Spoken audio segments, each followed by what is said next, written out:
Welcome, dear listener, to this journey through the mist-shrouded streets of Victorian London. As you settle in for a bit of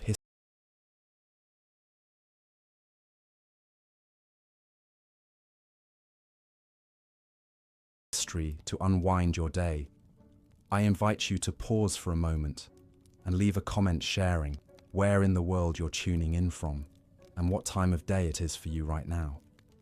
It's always comforting to know how far our community of nocturnal historians reaches, and if you enjoy these quiet, story-rich rambles through times gone by, be sure to subscribe so you can drift off to the past each night. But for now, let us turn back the clock to the 19th century, to an era of grand palaces and sooty slums, a time of empire and industry, of brilliant achievements and human misery. The Victorian age was a study in contrasts, especially in the teeming capital of London, for beneath the stately edifices and glittering balls of the upper crust lay a vast underworld of gut-wrenching poverty, where merely surviving the day was a Herculean feat. Imagine, if you will, the grim and gritty streets of London's East End, where rickety tenements teeter above dank alleys and the air hangs heavy with the stench of sewage and despair. Here, the working poor are crammed into crumbling hovels, entire families squeezed into a single fetid room with little light or air. The slums of Whitechapel and Spitalfields are notorious rookeries where rubbish and waste fester underfoot. Sanitation is an unknown luxury, with no proper sewers or running water, human waste and rotting garbage moulder in reeking cesspools and overflowing gutters. It's in these wretched streets that we meet young Jack, a spindly 12-year-old lad with quick fingers and sharp eyes. By day, Jack is a mudlark, one of the many children who scavenge in the thick muck along the River Thames at low tide, searching for lumps of coal, bits of rope, or if lucky, a shiny halfpenny dropped by a passing toff. The muck sucks at his bare feet, the shards of glass and pottery slicing his soles. But Jack doesn't mind. It's a good day when he finds enough coal to keep his family's hearth fire burning for a few hours. But Jack is also a tosher, a sewer hunter who wades through the foul underground channels in the hopes of finding something valuable washed down from the streets above. He holds his breath against the vile stench, squinting in the dim light filtering through the grates, always listening for the telltale rush that means the tide is turning. To be caught in the sewers when the water rises means almost certain death. But it's a risk Jack is willing to take for a chance at a few coins to fill his family's growling bellies. Jack is one of the lucky ones, if you can call it that. At least he has a family and a place to lay his head at night, even if it's just a filthy corner of a crowded room. For those with nowhere else to turn, the workhouses beckon with their promise of a meal and a bed. But they are hardly a haven. Within their grim walls, the destitute trade their freedom for a crust of bread and a place on a thin pallet. The workhouses are more like prisons than charities, with their strict rules and regimented labour. Families are separated, meagre belongings confiscated, and dignity stripped away. The able-bodied break stones or pick oakum, while the elderly and infirm languish in dank wards. Dinner is a tasteless gruel, ladled into crude bowls, and yet, for many, it is still better than starving on the streets. One who knew the workhouses all too well was Annie Chapman, a young woman who would later meet a grisly end at the hands of Jack the Ripper. As a girl, Annie had stayed in the workhouses when her family fell on hard times. She would later resort to prostitution to survive, walking the dingy streets of Whitechapel, her thin shawl scant protection against the biting cold and the leering glances of the men who prowled the alleyways. For those who managed to avoid the workhouses, perhaps a job could be found along the bustling docks of the Thames. The Port of London was a hive of activity, with ships from every corner of the globe unloading their exotic wares. Brawny dockers hefted crates and barrels, their backs straining under the heavy loads. Accidents were common, with little regard for the safety of the workers. A broken bone or a crushed limb could spell destitution for a man and his family. Other men sweated long hours in the factories and sweatshops that belched smoke into the sooty sky. In crowded rooms lit by flickering gaslights, they tended rattling machines and boiling vats. Women and children toiled alongside them, their nimble fingers darting as they stitched garments or assembled small parts. The hours were long, the pay measly, and the dangers many. In 1888, a young activist named Annie Besant drew back the curtain on the horrors of the Bryant and May match factory. The matchstick girls, some as young as 12, worked 14-hour days in rooms choked with white phosphorus fumes. Many developed the grotesque deformity known as phossy jaw, their faces eaten away by the toxic chemical. Besant's exposé on this white slavery shocked the public and helped spur the famous London matchgirls' strike of 1888. For the poor souls of the East End, the drudgery of their daily lives was punctuated by the occasional escape into oblivion. Opium, flooding in from British India, was cheap and plentiful. In the dark, hazy dens that dotted the slums, hollow-eyed men and women sprawled on stained mattresses, lost in a narcotic haze. For a few precious hours, they could forget the gnawing hunger and the ache of weary bones. Gin was the other great leveller, offering a brief respite at the bottom of a bottle. The garish gin palaces, with their tawdry gaslights and sawdust-strewn floors, beckoned with the promise of cheap liquor and raucous company. But the merriment often descended into brawls and despairing sobs. Drunkenness stalked the streets, drowning sorrows and fueling violence and vice. The streets themselves were often shrouded in a dense, noxious fog born from thousands of coal fires, belching sooty smoke into the damp air. The pea-soupers, as they were known, could linger for days, turning midday into midnight. In the swirling gloom, the gaslights cast eerie shadows, making the twisted alleys even more menacing. It was in these fog-choked streets that a very real terror gripped the city in the autumn of 1888. A sinister figure was on the prowl in Whitechapel, brutally slaying women and vanishing into the night. The newspapers dubbed him Jack the Ripper, and his grisly crimes ignited a frenzy of fear and morbid fascination. One by one, the bodies of 5 women, all impoverished prostitutes, were discovered horribly mutilated.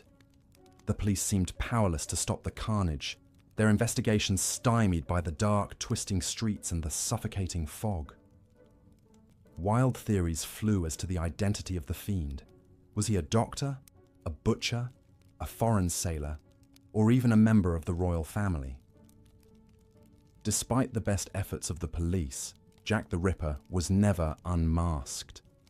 His dark legend lives on as a symbol of the dangers and degradations that stalked the women of the Victorian East End.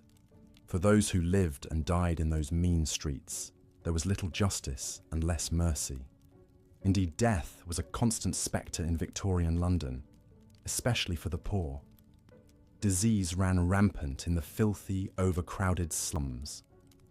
Cholera, spread by tainted water, could fell a strong man in a matter of hours.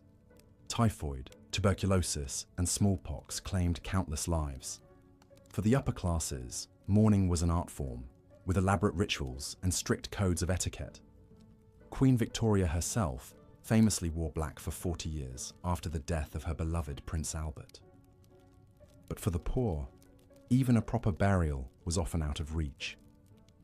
The desperate resorted to the services of the resurrection men, the grave robbers who snatched fresh corpses to sell to eager anatomists for dissection. The idea of one's loved ones being carved up on a surgeon's slab only added to the misery and dread. Strangely, this grim world of the poor held a certain fascination for the well-to-do. Slumming became a fashionable pastime, with genteel ladies and gawking tourists trekking through the East End hovels, eager for a glimpse of how the other half lived. They gawked at the ragged children and recoiled from the stinking alleys, perhaps tossing a few coins to salve their consciences. Some, like the journalist Henry Mayhew and a young Charles Dickens, sought to chronicle the lives of the poor, to give voice to their struggles and their sorrows. Their writings helped to spur a growing movement for social reform, a recognition that something had to be done to alleviate the sufferings of the underclass. But change was slow to come to the fetid streets and alleys. It took the Great Stink of 1858, when the stench of raw sewage in the Thames became so overpowering that Parliament was forced to act, to spur the construction of a proper sewer system. Even then, the grand brick tunnels that still serve London today were built more to protect the delicate noses of the elite than to safeguard the health of the poor. Gradually, glimmers of progress began to penetrate the gloom. Social reformers, like Dr. Thomas Barnardo, opened shelters for orphans and street children. The Salvation Army ministered to the destitute with its promise of soup, soap, and salvation. New model tenements offered a glimpse of a better life, with running water and private balconies. But for most of the Victorian poor, the grinding hardship and heartache remained the backdrop of their brief, blighted lives. They toiled and scraped and suffered, eking out a tenuous existence in the shadows of the glittering wealth and glory of the British Empire. Their struggles may be largely lost to history, but they are threads in the vast, complex tapestry of the human story.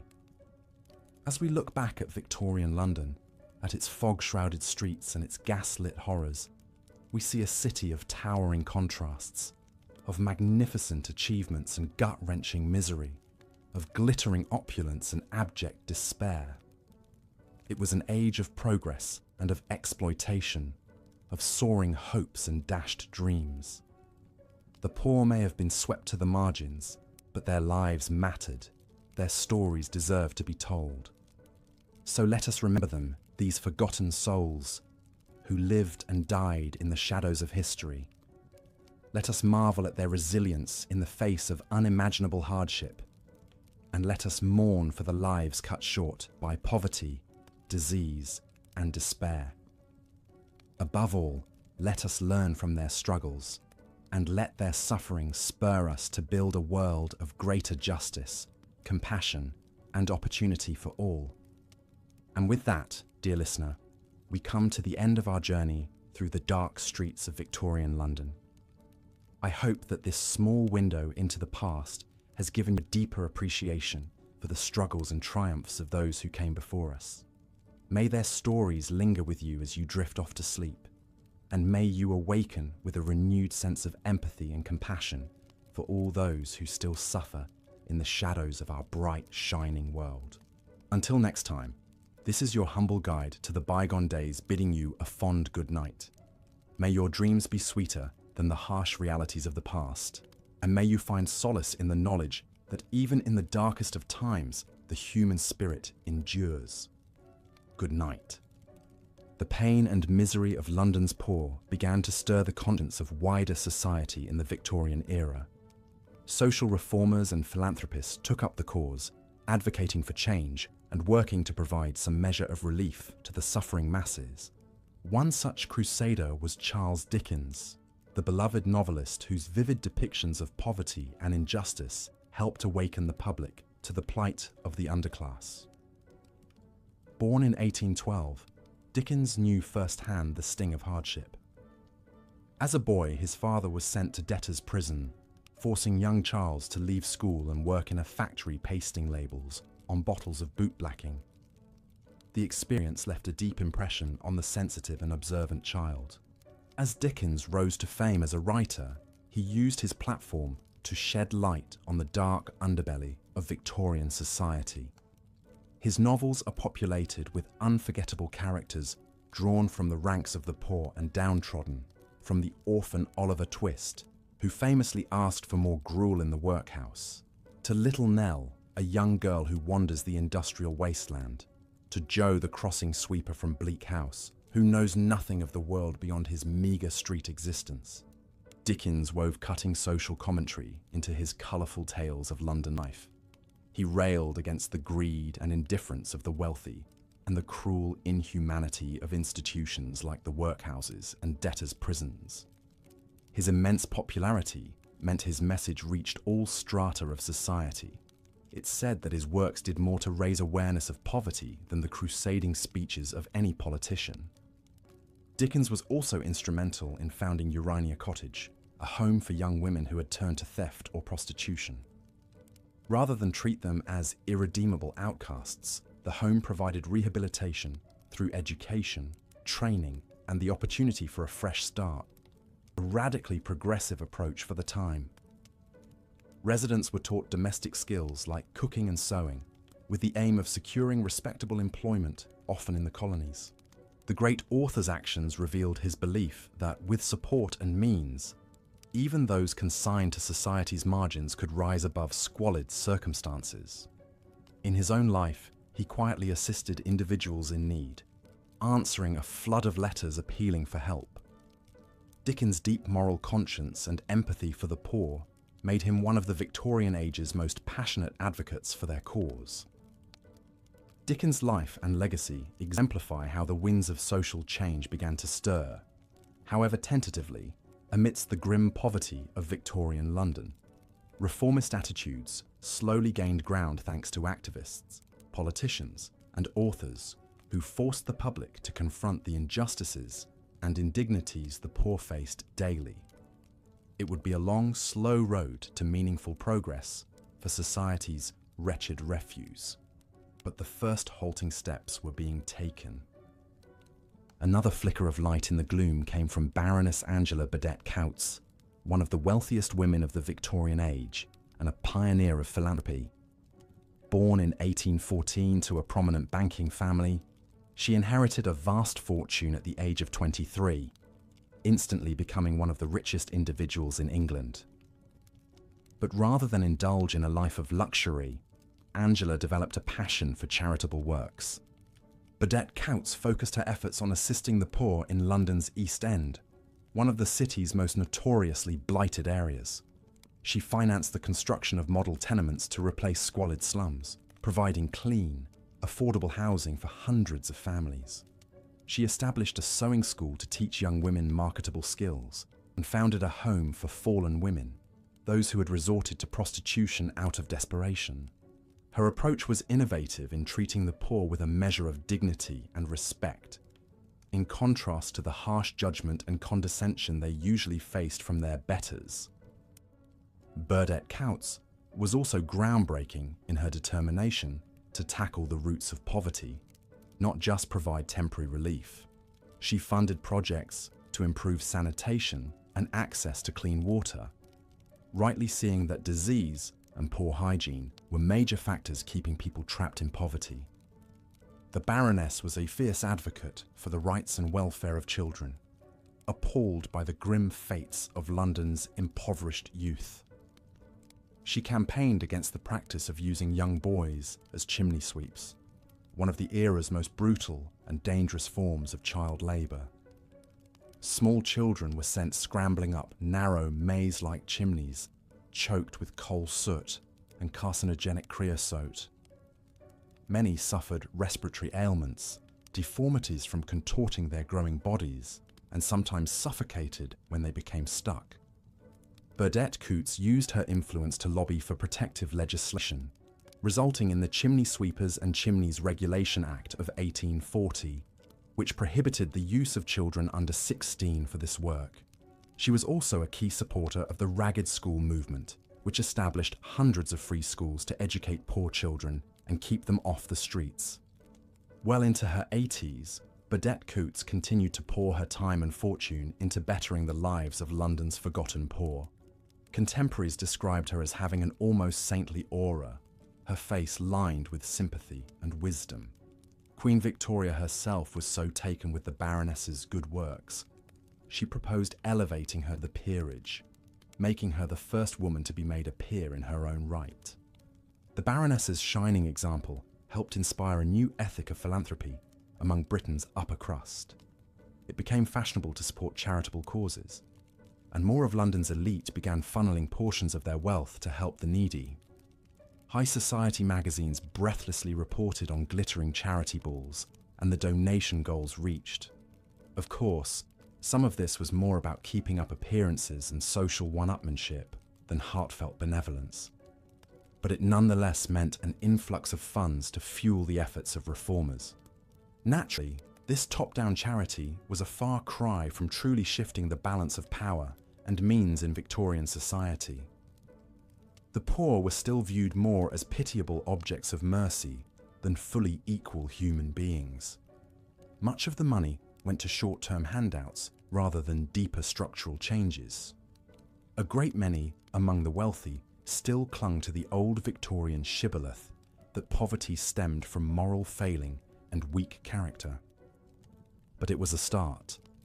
The suffering of the poor could no longer be swept completely out of sight and mind. The ranks of the wretched were no longer completely forsaken, and within the brutal machinery of London's workhouses and factories, we begin to see individual lives take on greater dimension through the extraordinary efforts of these few determined souls. Every school founded, every disease averted, every exploited child rescued.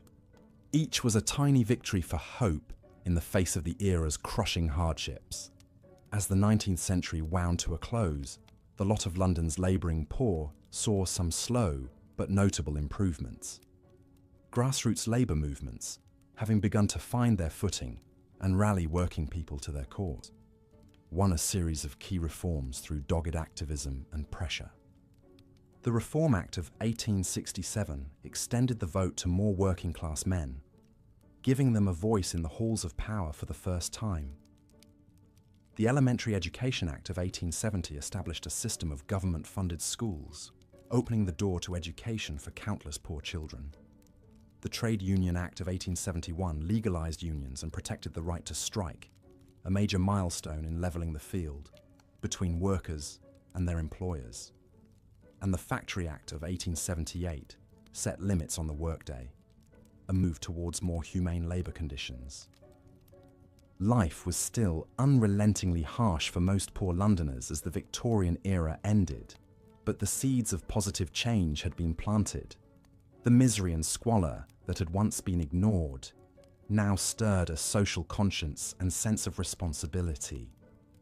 Attitudes were shifting, albeit gradually, to a belief that even the lowliest souls deserved a modicum of dignity and opportunity.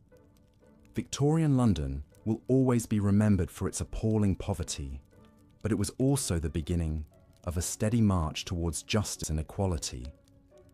In the stories of figures like Charles Dickens and Baroness Burdett Coutts, we catch glimmers of what could be achieved when conscience and conviction spurred people to action.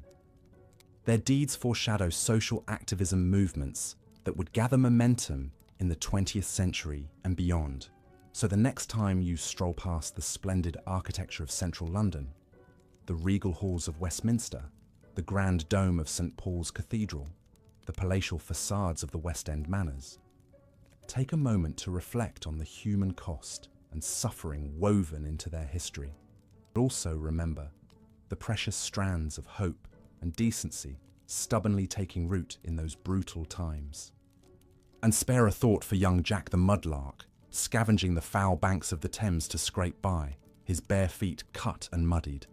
Imagine the Baroness approaching him, bending down to press a coin into his grubby hand with a kind word. Jack tentatively smiles back, uncomprehending this gesture of pure generosity, so rare in his wretched world. It's a small moment, a tiny ripple of goodness in an ocean of struggle. But it matters. In the individual acts of compassion and selflessness glinting through the dark despair of the Victorian poor, we find hope for something better. The promise that with enough empathy and determination, we can build a society with dignity for all. The Victorian cult of death cast a long, dark shadow over London society. In an era when disease ran rampant and life expectancy hovered around a mere 40 years, death was an ever-present spectre looming over rich and poor alike. But while the wealthy could afford elaborate funerals and strict mourning rituals, The poor often suffered unceremonious and undignified ends, their bodies sometimes even snatched by grave robbers for anatomists' grim studies. Queen Victoria herself was the most prominent face of this morbid obsession. After the untimely death of her beloved husband, Prince Albert, in 1861, the Queen retreated into a state of deep mourning that would last for the remaining 4 decades of her reign. She donned black crepe dresses, avoided public appearances, and even had her servants lay out Albert's clothes each morning as if he were still alive. This set the tone for her subjects to mimic, as mourning etiquette reached almost absurd heights among the upper classes. Widows were expected to wear full black mourning attire for at least 2 years after their husbands' deaths, with strict rules dictating everything from the width of veils to the dullness of jewelry. Advertisers eagerly promoted merchandise to match the somber mood, hawking black-bordered stationery, funeral biscuits, and specially made mourning clothing that could be rented by those who couldn't afford their own. Even calling cards and letters of condolence followed rigid guidelines. The prosperous sought to honor and memorialize their dead with increasingly lavish funerals and grave markers. Entire businesses sprang up to cater to the costly affairs, renting out professional mourners to pad the crowd of grievers and selling memento mori, small tokens and trinkets incorporating the hair or ashes of the deceased. Post-mortem photography also emerged as a popular way to preserve the likeness of dead loved ones, with carefully staged portraits of propped-up corpses, often the only photographs families would have to remember them by. But for London's legions of poor, death was a far bleaker affair, devoid of pomp and ceremony. Many families could barely afford the basic pine coffins, let alone the lofty trappings of Victorian mourning customs. Paupers' funerals were a bare-bones business, with multiple bodies sometimes crammed into a single grave in the city's overcrowded cemeteries. The indigent and unknown were buried in unmarked plots, their lives and deaths unrecorded and unmourned by the society that had failed them in life. Even more disheartening was the practice of body snatching by so-called resurrection men. Due to laws restricting the dissection of corpses to executed criminals, the growing ranks of anatomists and medical students faced a severe shortage of subjects to study. A lucrative black market trade arose, with grave robbers plundering the coffins of the recently buried to sell the bodies to doctors for a handsome price. The poor, often interred without a secure coffin or watchman, were disproportionately targeted by these ghoulish thieves. The grim realities faced by London's underclass in death reflected the deprivations and oppression they endured in life. While the bereaved bourgeoisie paraded their mourning like a badge of dignified gentility, the poor scraped by with poor burials, the indignity of the resurrectionists, and little means to memorialize their losses. The cult of death, like so much in Victorian society, only highlighted the stark divides between the privileged and the powerless. But even as the Victorians venerated death with one face, a strange fascination with the spectacle of poverty arose among the well-to-do with another. The grim lives of London's poor became a voyeuristic curiosity for the wealthy, who engaged in a particularly condescending kind of tourism known as slumming. Guided by police escorts or enterprising locals, upper-class Londoners would venture into notorious slum areas like Whitechapel or the rookeries of St Giles to observe how the other half lived. They gawked at residents eking out a living in cramped, crumbling tenements and sidestepped the sewage and filth clogging the streets. Some even played at dressing down to blend in, swapping silks and top hats for rough woolens and caps. Of course, these brief jaunts into the nether regions of London life offered only a sanitized glimpse of poverty, colored by the comfortable distance of privilege. The wealthy could satisfy their lurid curiosity with an afternoon stroll through the slums before retreating back to their cozy carriages and elegant squares, leaving the poor to their plight. For the underclass, the deprivation and desperation the slummers viewed as a passing spectacle were an inescapable reality. That's not to say these poverty tourists were solely motivated by morbid titillation. Some, like social researcher Henry Mayhew and novelist Charles Dickens, aimed to document the conditions of the poor to spur action and reform. Mayhew's book, London Labour and the London Poor, offered a groundbreaking and sympathetic study of street hawkers, beggars, and scavengers. Dickens drew on his own impoverished childhood to seed his novels with vivid, often sentimentalized portraits of workhouses and orphans. Writers and reformers like Mayhew and Dickens did help raise awareness of the plight of the poor. But progress was painstaking, and many Victorians remained apathetic or even hostile to aiding those they saw as lazy, immoral, and undeserving. The squalid spectacle of slum life inspired more gawking than meaningful change for many years. Gradually, however, the sheer severity of the suffering began to stir the conscience of Victorian society. The combined efforts of crusading journalists, philanthropists, and newly formed charitable organisations cast a harsher light on the failures of Britain's vaunted empire to provide for its most vulnerable subjects. Small seeds of reform took root, though frustratingly slowly for those mired in misery. Religious missions like the Salvation Army, established in 1865, offered aid and ministered to the poor under the banner of Christianity, with its sleeves rolled up. They provided food, coal, shelter, and limited education to the needy, alongside a dose of evangelical preaching. Social activists like Dr. Thomas Barnardo and Lord Shaftesbury agitated for child welfare reforms, taking in street urchins and campaigning against the evils of child labour. The horrific housing of London's poor also drew the attention of social campaigners.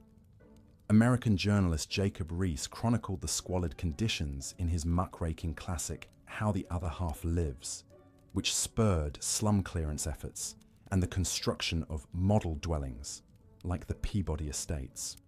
While these tenements offered marginal improvements over the old rookeries, they still fell woefully short of providing truly humane housing.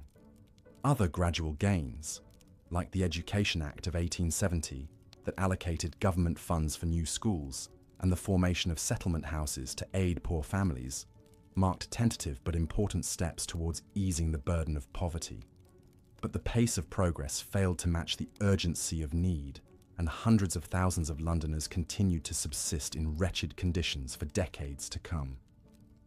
It would ultimately take a public health catastrophe to spur one of the most transformative social reforms of the Victorian era.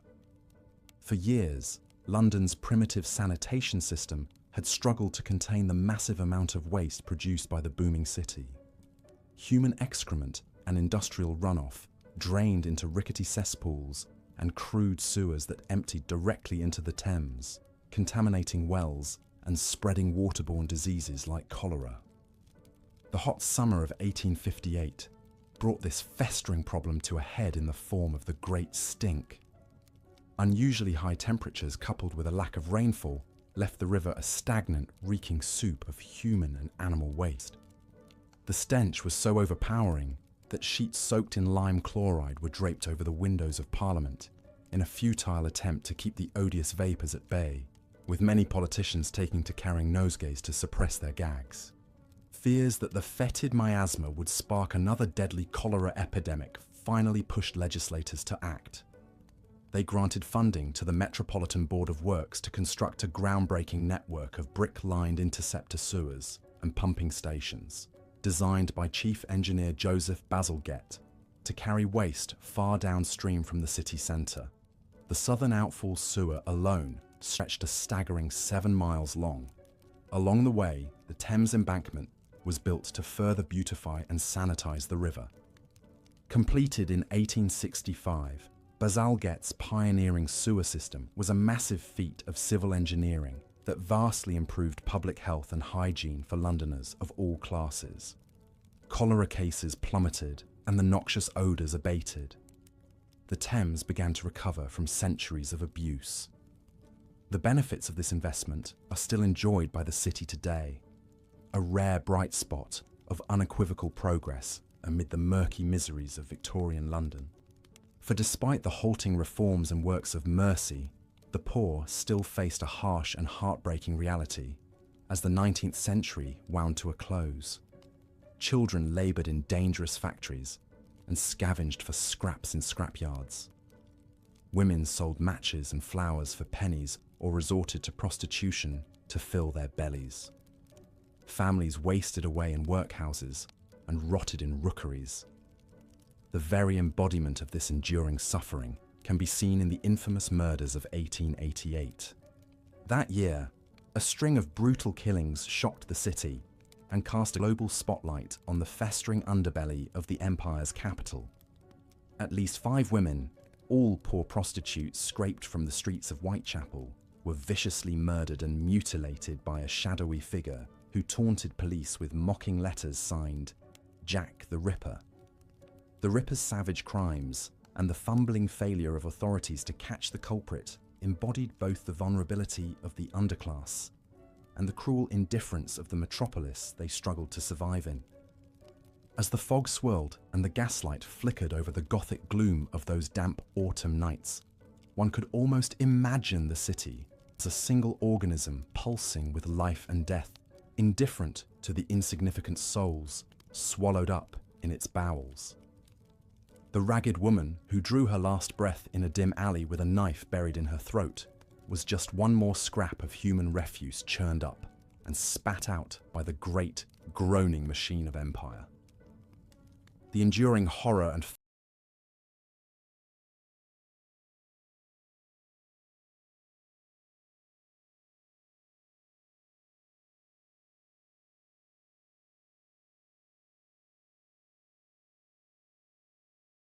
fascination with the Ripper murders, both then and now, is about more than the ghastly violence inflicted on a few unlucky prostitutes.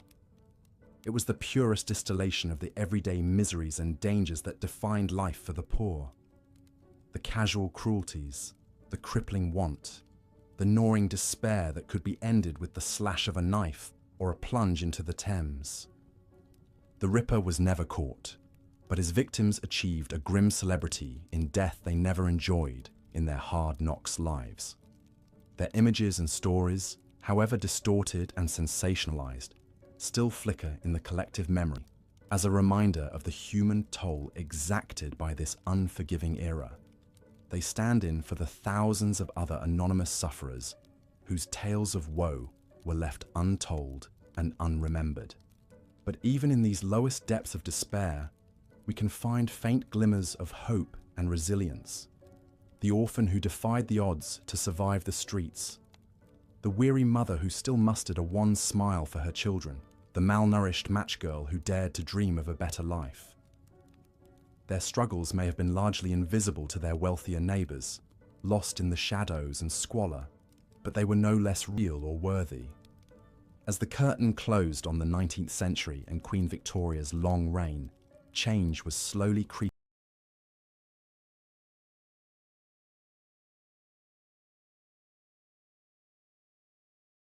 over the fog-bound streets of London. New ideas about social welfare and public health were taking root, the first stirrings of a progressive movement that would fully blossom in the 20th century.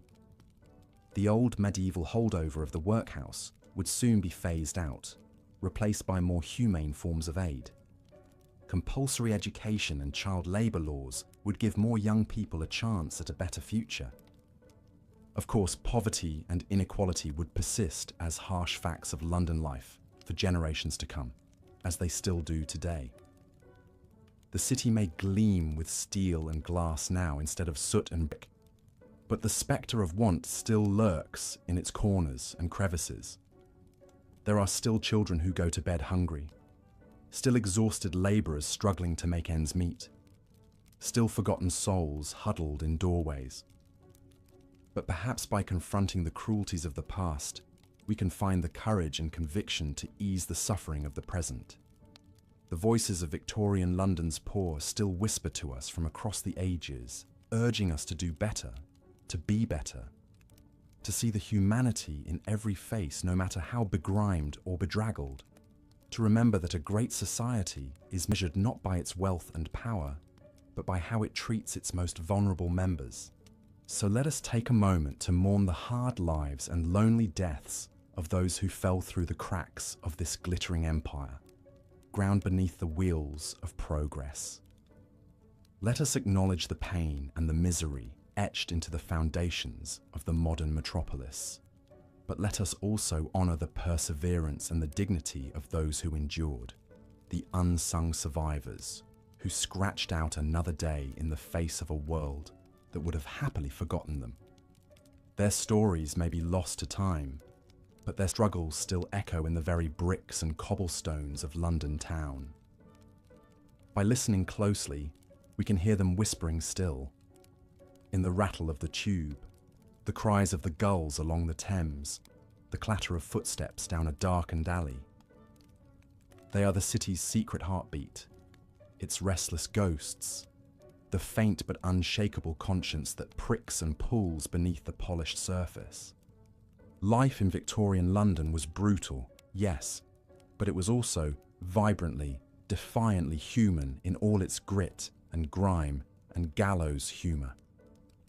The poor suffered greatly, but they also loved and laughed and carried on, etching out their humble place in this hurtling world as best they could. In their struggles, we can find a bittersweet sort of beauty, a reminder of the quiet heroism of sheer survival against the odds. So the next time you find yourself strolling past the stately monuments and grand edifices of central London, pause for a moment and remember the forgotten multitudes who toiled and bled and died in their shadows. Remember the hawkers and harlots, the mudlarks and matchgirls, the costermongers and the crossing sweepers. Remember the tired faces that once peered out from rags and ruins, the souls swallowed up by hard times and harder fates. Remember that empires are built on the bent backs of the unseen, that one person's glittering progress is another's crushing poverty. Remember the lessons of the past and let them guide us to a future of greater justice and opportunity for every citizen walking or working these storied streets. That is how we can best honor the memory of those who came before. And perhaps in honoring them, we can finally lay some of those restless Victorian ghosts to rest, knowing that their pain mattered, that their lives left a mark, however faint, on this great groaning city. Knowing that the London of today grew out of the foundations they laid, brick by brick and tear by tear. Knowing that we carry their legacy forward, even as we work to build a better world in their wake. Their bones may moulder in the churchyards, their names may be lost to the ages, but they are still with us in spirit, the unknown soldiers of survival, the uncrowned kings and queens of the slums. Let us remember them.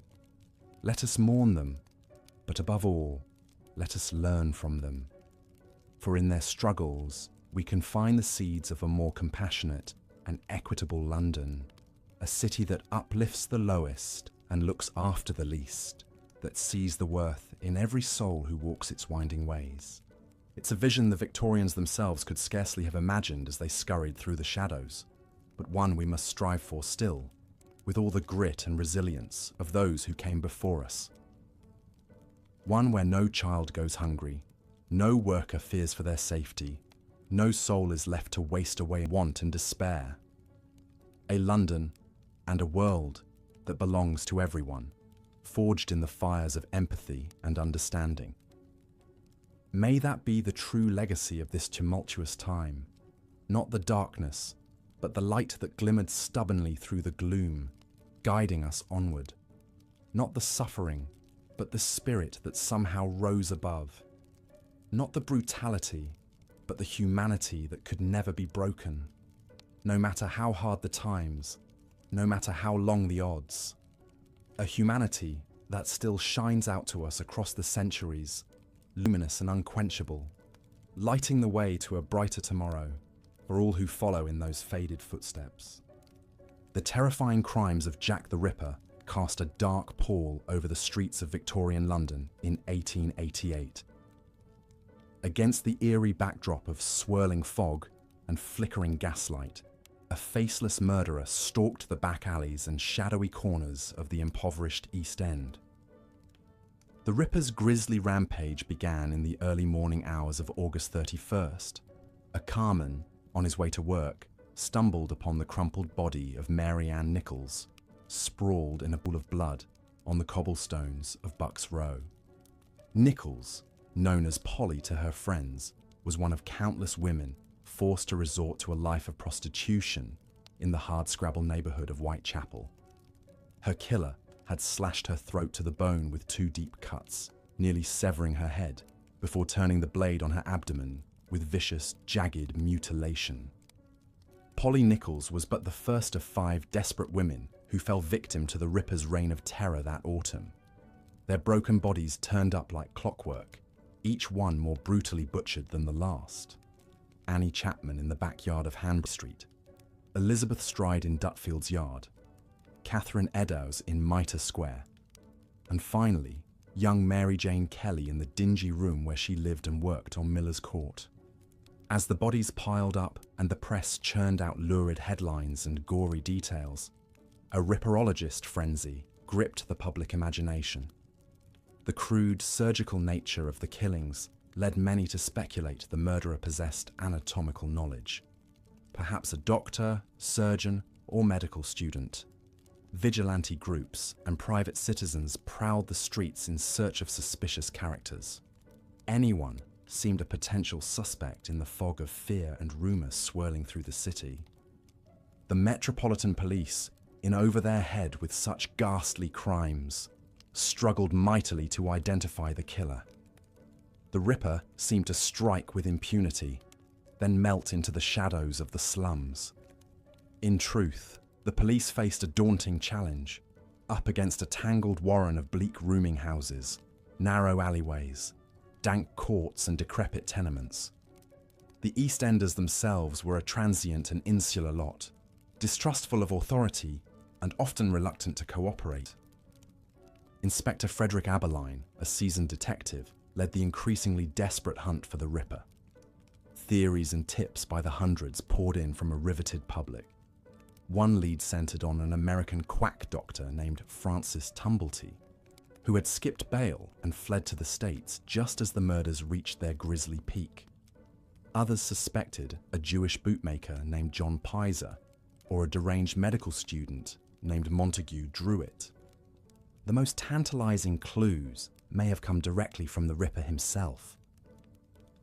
In a chilling letter known as the From Hell missive, the writer haunted the police and claimed to have fried and eaten half a human kidney, promising to send the bloody knife in due time. Was this the authentic voice of a depraved killer or one of countless hoaxes? We may never know for certain. In time, as suddenly as they began, the Ripper's bloody crimes halted in the chill of November 1888. Why the killer ceased his rampage is as much a mystery as his identity. Perhaps he succumbed to injury or illness himself. Perhaps he was institutionalized for madness, imprisoned for other crimes, or fled, never to kill again.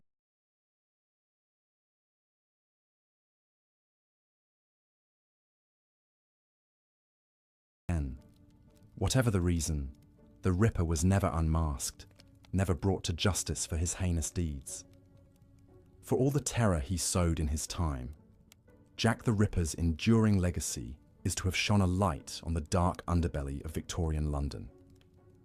His faceless crimes laid bare the wretched conditions and heartbreaking vulnerability of the poor, especially women, eking out a meager living in the abyss of society. The Ripper murders were a lurid wake-up call to the 2 starkly different cities coexisting side by side. One, a glittering capital of wealth and empire, the other a fetid world of deprivation and despair.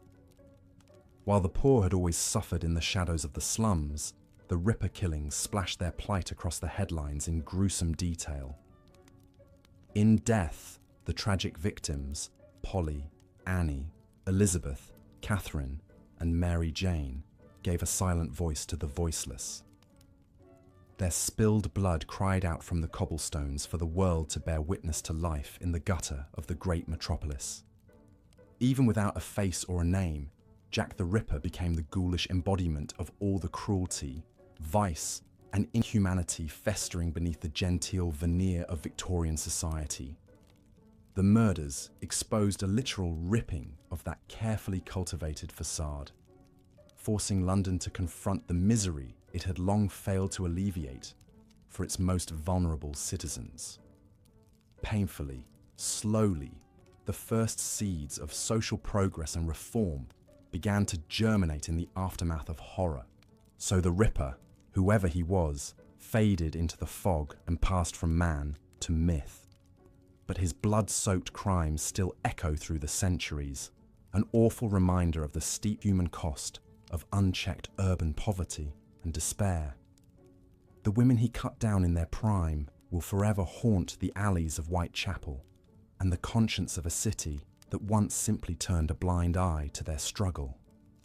Even today, as we walk the streets Jack once stalked, we can't help but shudder at his memory, and perhaps spare a thought for those who still dwell in the shadows of great cities, forever dreaming of a better life just out of reach. For the Victorians, the harsh reality of death was a constant spectre lurking over daily life in London. Indeed, they held an ironic reverence for the trappings and rituals of death, even as they strived to avoid its cold grasp at all costs. In an age when disease ran rampant, life expectancy hovered around a mere 40 years, and medical care remained woefully rudimentary, the Grim Reaper's scythe was never far from the doorstep. No one embodied the Victorian obsession with death and mourning more fully than Queen Victoria herself. When her beloved husband Prince Albert succumbed to typhoid fever at the age of 42, the devastated Queen plunged into deep mourning from which she never fully emerged. For the remaining 40 years of her reign, Victoria only wore black, earned the moniker the Widow of Windsor, and retreated into seclusion in her private residences, rarely appearing in public. In an era when social customs were rigid and appearance was paramount, even grieving fell victim to strict etiquette and protocols, especially among the upper classes. Mourning clothes were a must for the bereaved. Widows were expected to wear full black widow's weeds, with heavy veils for up to 4 years after their loss. Even the servants changed into mourning livery. Often the deceased remained in the family home for days before burial, while loved ones paid their respects. Mirrors were covered in black crepe. Clocks stopped at the time of death. Lavish funerals and grand processions to the cemetery became displays of wealth and status. No expense was spared on ornately carved coffins, mountains of funeral flowers, hired mutes and professional mourners clad in black to swell the ranks of attendees. Morbid mementos of the dearly departed were coveted and cherished. Locks of hair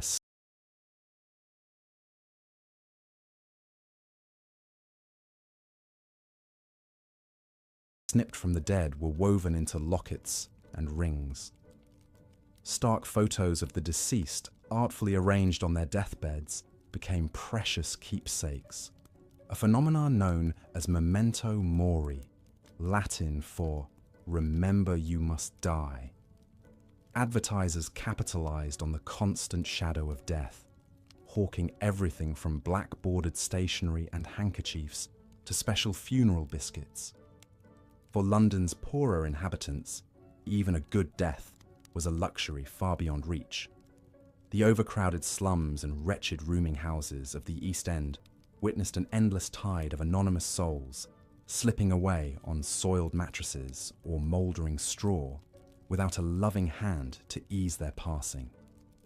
Babies perished from malnutrition, children succumbed to diphtheria, adults wasted away from typhus, cholera, or consumption.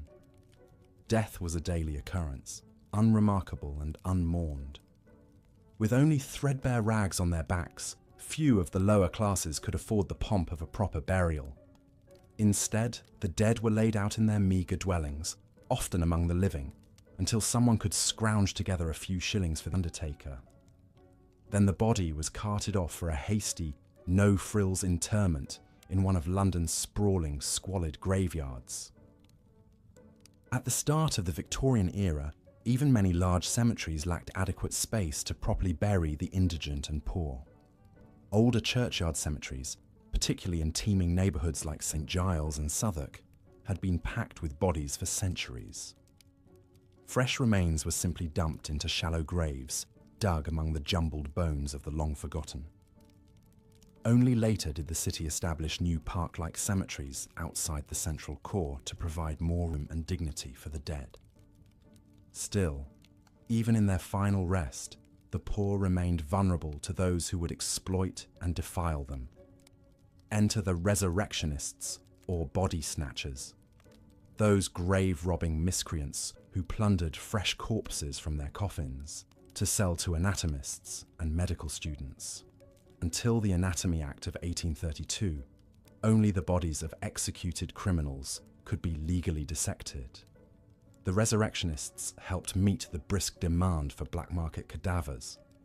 While the body-snatching trade put a few extra coins in the pockets of London's poor, it only added to the macabre pall hanging over their hard-scrabble existence. The knowledge that one might be snatched from the grave and end up on a dissection table was a final, degrading insult. Even in death, there was no peace or dignity for those who lived and died in the gutters of the great metropolis. Ironically, just as the wealthy and poor faced vastly different realities in life, so too did their ultimate fates diverge in death. For the affluent, the end of life was an opportunity for one last ornate display of status and refined sentiment. For the destitute, death was but a last cruel joke, a ticket from one wretched hole in the ground to the next, with their eternal rest at the mercy of the highest bidder. Such was the lot of London's poor, from cradle to grave. Opium, a potent narcotic derived from poppy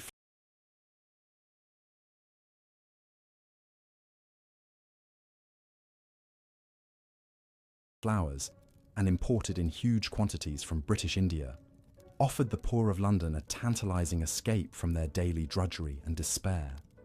For a few shillings, a man could drift away for hours or days in a dark, candle-lit room, sprawled on a stained, threadbare mattress, lost in a hazy reverie as the sweet, slightly metallic smoke filled his lungs and dulled his senses. The opium dens that dotted the shadowy back alleys of the East End catered to dockers, sailors and labourers, looking to numb the aches and pains wrought by merciless 16-hour workdays, hauling crates on the bustling docks or toiling in one of the city's noxious factories. These gloomy, cramped hovels were shrouded in a thick fug of blue-grey smoke and the sour reek of unwashed bodies. Men lay draped over tattered couches and low bunks, their blank faces lit by the flickers of guttering candles, empty clay pipes dangling from their fingers. For the opium eaters, as they were sometimes known, the drug was a welcome oblivion, smoked or sipped in the form of velvety black laudanum, the tincture cloaking their bleak lives in a gossamer veil of tranquility and strange visions. But that respite came at a steep cost, racking withdrawals, wrecked health, and ruinous cravings that drove some to thievery and madness. Addiction shattered families and left many in even deeper penury. The popularity of opium, especially in London's impoverished quarters, was in part an outgrowth of Victorian attitudes towards intoxication. While hard spirits like gin had long been the more common balm of the working classes, drunkenness, especially public inebriation, carried a social stigma among the middle and upper classes. Opium dens, secretive and discreet by necessity, allowed one to indulge with less risk of public censure or shame. Indeed, the Victorians took a remarkably laissez-faire view of narcotics, with few legal restrictions on their sale and use. Opium-based preparations like laudanum and Godfrey's cordial were readily available from chemists and used to soothe a wide range of ailments from toothaches to colicky babies. Many genteel ladies habitually dosed themselves with laudanum, a refined woman's vice carried out behind closed doors. But in the dank opium dens catering to the lower orders of society, there was little gentility to be found. These were desperate people seeking solace by any means from lives of grinding poverty and joyless labour. For many, the temporary transport offered by the poppy was worth whatever miseries might follow. Another hardship to bear in a life shaped by hardship. A small mercy in a city that offered them few. The opium den on Bluegate Fields was typical of its ilk, a ramshackle two-storey house on a fetid, narrow lane, not far from the Rotherhithe docks. Its faded whitewash was stained with soot and grime, the dim windows caked with dust and dead flies. A tarnished brass knocker in the shape of a clenched fist hung on the battered front door, a portal to dreams and nightmares. Late one night, a haggard young docker named Johnny staggered up to its threshold, fumbling in his pockets for a few grimy shillings. His meagre pay after a brutal day unloading tea chests and bales of silk from a steamer out of Calcutta. His head throbbed and his back ached fiercely where a massive crate had slammed him against the bulkhead, nearly knocking him senseless. His boots had a gaping hole where a rusted nail had gouged his sole, and rainwater squelched unpleasantly between his toes with each step. Johnny had a wife and new baby daughter lodged in a shabby room on Flower and Dean Street. Little Eliza had been born blue and underweight 3 months ago and still wailed thinly day and night. His wife Jenny was wan and worn down, her youthful bloom faded like a hand-me-down frock. He knew he should bring them his few shillings for food and coal. The baby needed milk, and there was precious little in the larder but mouldy bread crusts and a knob of hard cheese. But the promise of sweet oblivion called to him like a siren song, impossible to resist. Just one night's respite from the gnawing of his empty belly and the stabbing pains in his battered limbs and the whimpers of his hungry child. Was that so much to ask from this world that seemed to begrudge him even a moment's peace? He would make it up to them tomorrow, he swore, just like he always swore. Jenny would scold and weep, but she'd forgive him, she always did. He knocked on the door, the brass fist beating a fateful tattoo. Inside, the proprietor, a skeletal Chinaman named Chung Yi, nodded wordlessly and gestured Johnny upstairs. The room was dusty and crowded with worn, rickety furniture, its peeling walls stained with the residue of 1,000 smoking sessions. Low couches upholstered in faded red velvet ringed the space, scattered with limp, stained cushions. The windows were veiled with heavy black curtains that muffled the street noise and held the curling opium fumes inside the room like swirling spectres. A few other men, dull-eyed and lethargic, sprawled gingerly on the sofas, or slumped against the wall, arms trailing over the sides of the couches, drifting in their private reveries. One grizzled sailor type appeared deep in some troubled dream, limbs twitching spasmodically as he muttered what sounded like Malay beneath his ravaged whiskers. Another younger man with hollow blue eyes gazed vacantly at dust motes dancing in the bars of street lamplight that peeked between a gap in the curtains. The room was silent, save for the creak of a couch spring and the faint gurgle of bubbling water. Chung settled Johnny on a faded divan and brought him a delicate long-stemmed pipe of polished ebony inlaid with silver and a lump of sticky brown opium paste on a tarnished tray. He showed Johnny how to twirl the gummy ball on the end of a long needle over the hissing flame of an oil lamp until it softened and sizzled. The resinous smoke, harsh and bittersweet, seemed to coat his tongue and throat as Johnny sucked it deep into his lungs. His eyes watered and his head swam as the narcotic worked its way into his blood and brain, a warm honey glow spreading through his weary body and gentling his various aches and pangs. His limbs felt weighted and sluggish, yet oddly untethered, as if he were sinking into the couch cushions and floating above them at the same time. The dingy room blurred and bent at the edges of his sight, then resolved into intricate gem-like facets of colour and light, an undulating kaleidoscope more vivid and fantastic than anything he'd ever seen sober. The hemp rope hauled over his aching shoulders that day became chains of gold and silver. The smashed and rotting oranges he'd swept off the dock morphed into glowing orbs, pulsing with an inner fire. His crying daughter's face shimmered like a mirage, now smiling and ruddy-cheeked, now wizened and ancient, slipping in and out of focus. Her whimpers dopplered into peals of tinkling laughter, and then the faraway keening of gulls. The squalor and sadness and smoke seemed very distant now, like a half-remembered bad dream from which he'd gratefully awoken. Johnny let the beautiful visions wash over him in waves as he reclined on the lumpy divan, feeling the sticky residue of the opium pipe between his calloused fingers. The chill and damp of the room, the stale smells of sweat and smoke and dust, the gnawing of his empty stomach, all faded into insignificance against the billowing, phantasmagoric backdrop unfurling behind his eyelids. His breathing slowed, and his face slackened into a blissful blank as he succumbed fully to the powerful drug singing in his veins. But all too soon, the colours began to leach out of the hallucinatory tableaus, and a grey fog crept in around the edges of Johnny's consciousness. His limbs felt heavy and foreign, his tongue thick and dry as cotton batting in his mouth. Nausea rolled greasily in his gut, and his head pounded in time with his labouring heart. The glorious visions receded into the grim and grimy walls of the opium den as cruel reality reasserted itself. Chung Yi materialised at Johnny's side with a knowing look, holding out the pipe and another bit of sticky brown opium. Just a spot more to stave off the dreaded sickness that crashed in after the high, he seemed to promise. A little hair of the dragon that bit you to keep its teeth at bay a bit longer. Johnny reached for it eagerly, his fingers trembling, craving the surcease of pain and misery that only the opium could grant him.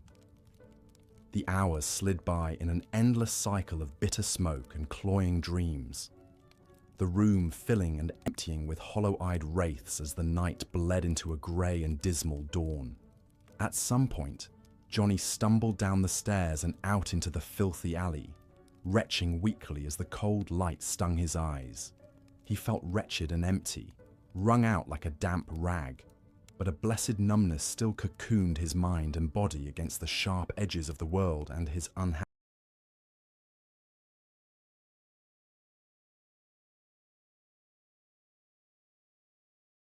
life.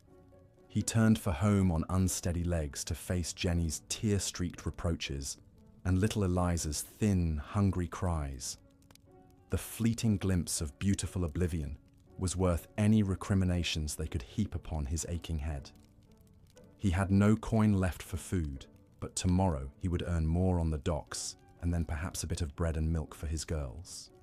And maybe, if he was lucky, a few extra shillings for another night's blessed escape in the den of dreams. It was a vicious cycle, a trap that held him more securely than any chains, but Johnny was too tired and beaten down to contemplate breaking it. The poppy was a harsh mistress, but she was the only comfort he could afford in this hard and unforgiving world. So it went for countless wretches like Johnny in the opium dens of London's squalid East End, a fleeting respite from the pain of poverty and an even more devastating addiction to numb that pain. The opium trade, fueled by imperial conquest and commercial greed, preyed on misery and despair.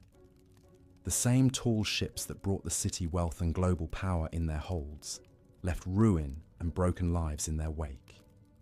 Victorian London gleamed on the surface, while its poorest citizens sank ever deeper into a chemical and economic bondage from which there was little hope of escape. Some of those hopes found outlet in cheap fiery gin, the anaesthetic of the urban poor for generations before the opium pipe arrived from the Orient. For a few pennies, a person could get roaring drunk amid the garish gaslight and tawdry glamour of a London gin palace. These plush drinking dens were designed to lure the working classes with their promise of affordable luxury and quick intoxication. Ornate brass fittings, gleaming mahogany counters, and etched glass lamps winked and glittered, creating an air of tinselly opulence. Smartly uniformed barmen dispensed gin in heavy cut-glass tumblers. Massive mirrors behind the bar multiplied their reflections into an infinite sparkling regression, a visual illusion of prosperity and plenty. Potted palms and ferns added a splash of exotic greenery, while polished brass spittoons invited the copious expectoration common to enthusiastic gin drinkers. Patrons clustered in booths upholstered in red plush or leaned unsteadily against the long bar, quaffing the cheap but potent spirits with abandon. Hungry children with hopeful eyes lurked outside, waiting for tipsy parents to emerge with gin-fueled generosity. Cries of "Gin ho!" and off-key snatches of popular songs pierced the beery, smoky haze. Coarse laughter and the clink of glasses created a cacophonous backdrop to 1,000 sodden conversations and bleary-eyed flirtations.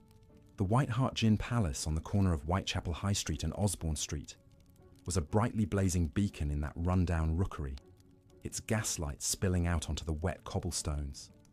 Inside, the mirrored mahogany bar gleamed beneath hanging lamps of ruby red and emerald green glass.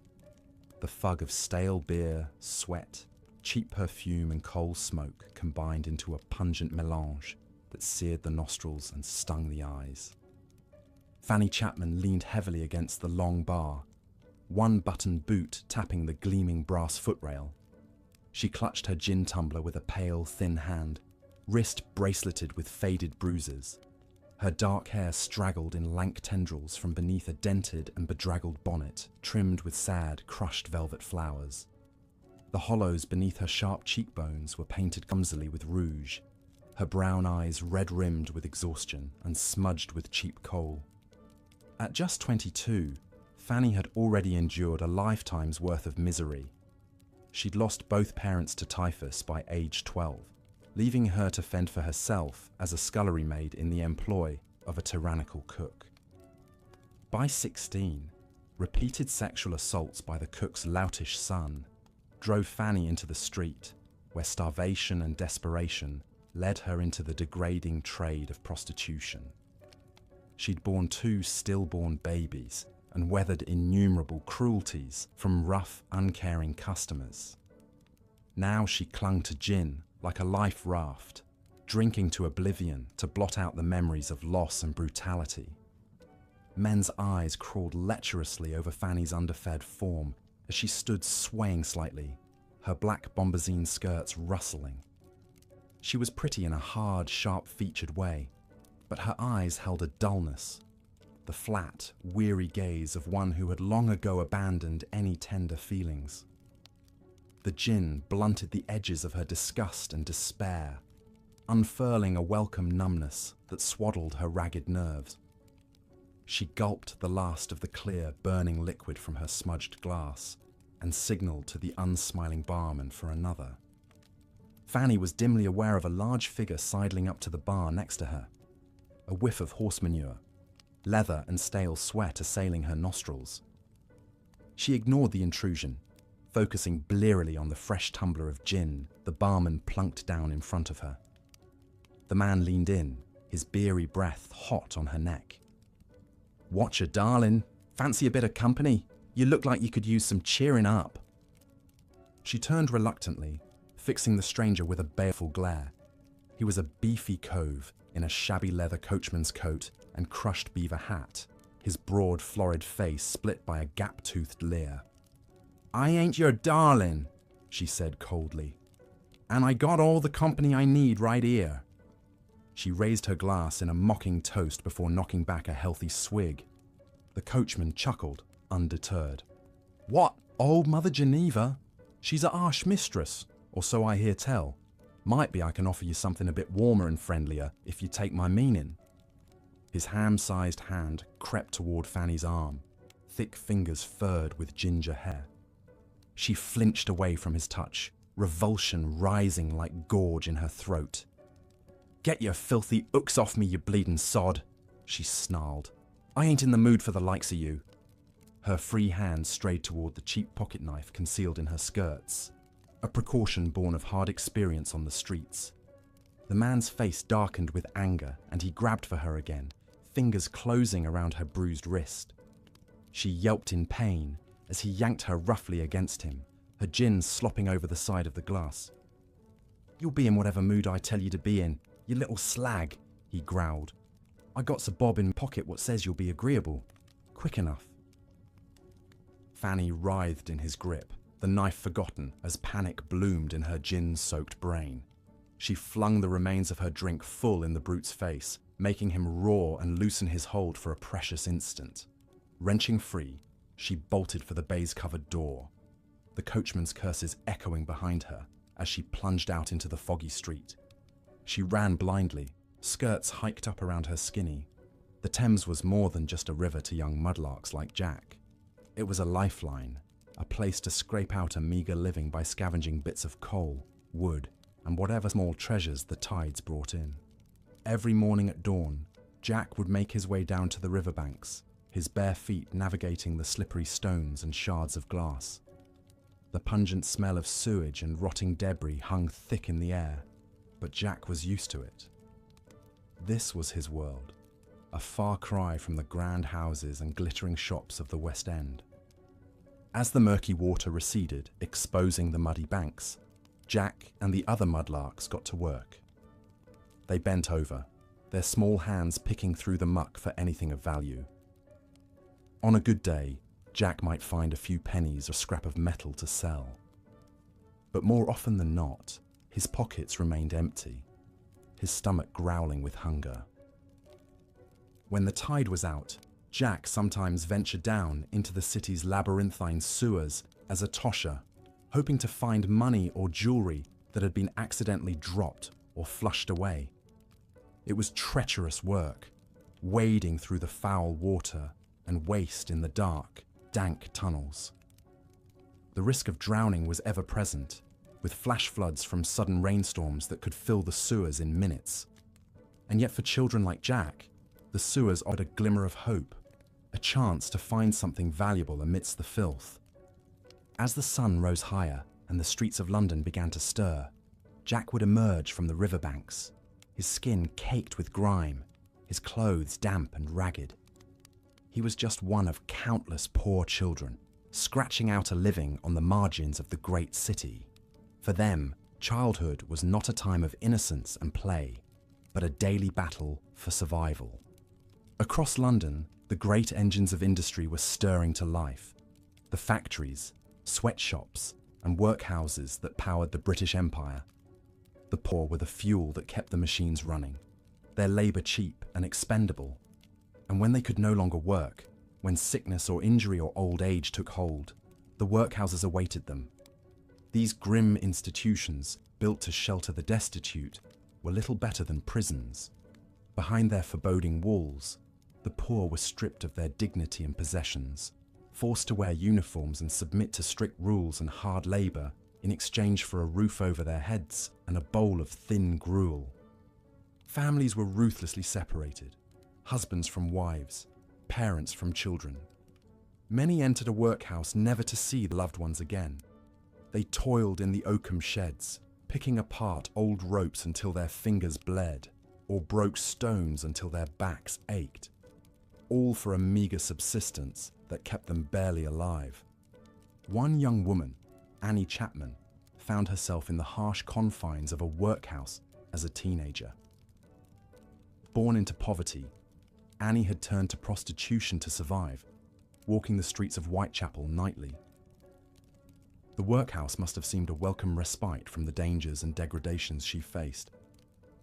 But Annie could not know the grim fate that awaited her. Years later, her body would be found brutally mutilated, her throat slashed, in the shadows of a Whitechapel yard, one of the first victims of the notorious Jack the Ripper.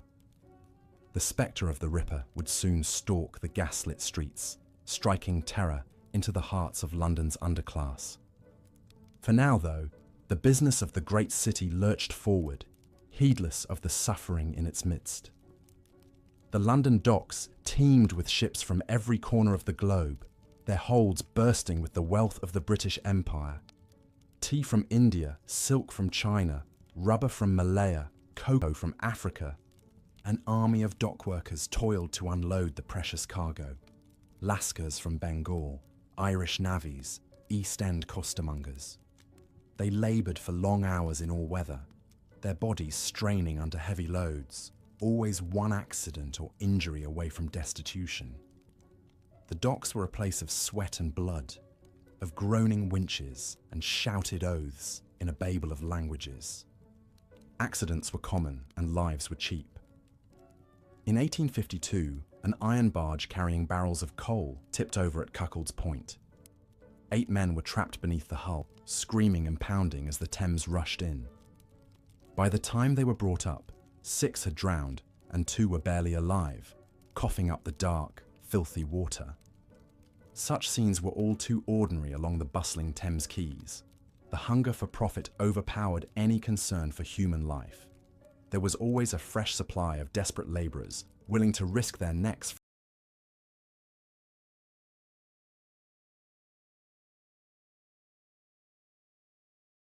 for a day's pay. In the sweatshops of the East End, the poor toiled under equally wretched conditions. Huddled over sewing machines in close, airless rooms rank with the stench of sweat and cheap gin, women and children worked up to 16 hours a day, stitching endless shirts and trousers for the fashionable shops of Regent Street. Their eyes strained in the dim light, their lungs choked with lint and dust.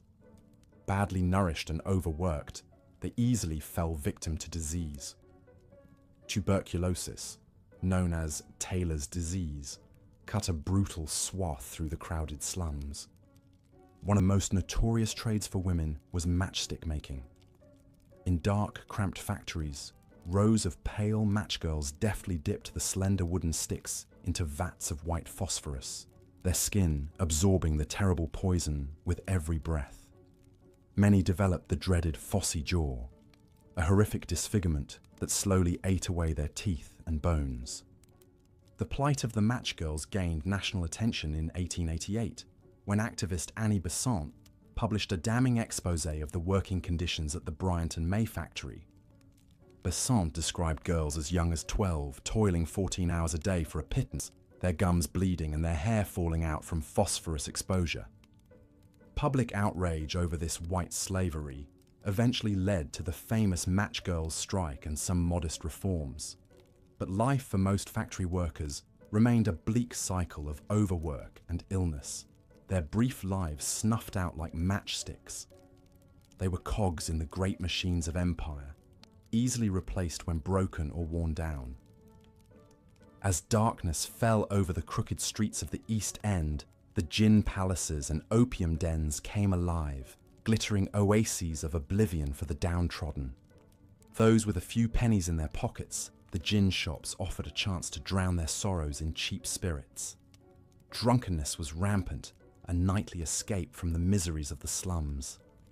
In dimly lit back rooms, hollow-eyed men sprawled on stained mattresses, opium pipes dangling from their lips. These wretched dens offered another kind of escape, a hazy, dreamless sleep, free from the gnawing of hunger and despair. Here Chinese sailors mingled with English prostitutes and the occasional slumming gentleman seeking a walk on the wild side. Opium itself was a slippery slope. At first, just a balm for aching bodies and troubled minds. Its tendrils would slowly tighten, trapping the user in a nightmare of addiction. Dens multiplied in the 1870s as opium, imported by the ton from British-ruled India, flowed freely. Many a man who wandered in seeking temporary relief would remain lost in a fog of smoke and lotus dreams. As the hour grew late and the thick, sulphurous fog swirled through the labyrinth of East End alleys, the shadow of the Ripper loomed large. Women walked quickly, darting fearful looks over their shoulders. Men clutched bludgeons and huddled in doorways, ears pricked for the echo of footsteps on damp cobblestones. The Ripper murders had cast a pall of morbid fascination and dread over the city. Tabloids churned out lurid stories of the depraved killer stalking the foggy streets, preying on fallen women. Wild theories and dark suspicions swirled. Was the Ripper a doctor, a butcher, a gentleman gone mad with syphilitic delusions? For the poor of the East End, the Ripper was just one more spectre in a life hemmed in by dangers. The women he killed were their sisters in suffering, their fates a reminder of how little their lives mattered. In the eyes of respectable society, they were the disposable ones, streetwalkers and alley sluts, their deaths a sordid footnote easily forgotten. But even as the Ripper's bladed shadow faded with time, the bone-deep weariness and despair remained. Children still picked through the Thames muck for scraps. Women still stitched until their fingers cramped and their eyes dimmed. Men still broke their backs on the docks and drank themselves into early graves. This was the London that the Victorian upper classes rarely saw or wanted to see, a world away from their airy parks and glittering salons. Here there was no genteel promenade, no shimmering silk and polished carriages and delicate china teacups. Only the endless struggle to survive another day. A few intrepid souls dared to lift the veil and peer into this shadow world. Writers like Charles Dickens and Henry Mayhew chronicled the squalor and heartbreak of the slums, giving voice to the voiceless. Their words ignited both pity and morbid curiosity among the drawing room set. In the 1880s, the peculiar fad of slumming emerged. Parties of well-heeled men and women would don old clothes and venture into the East End as if on safari, gawking at the residents and exclaiming over the quaint sights of poverty. For them, it was an evening's diversion, a thrilling glimpse of how the other half lived. They would return to their comfortable homes titillated but ultimately untroubled, the desperation and deprivation quickly forgotten. But even as the fashionable slummers came and went, there were those who looked at the suffering of the poor with genuine alarm and conviction.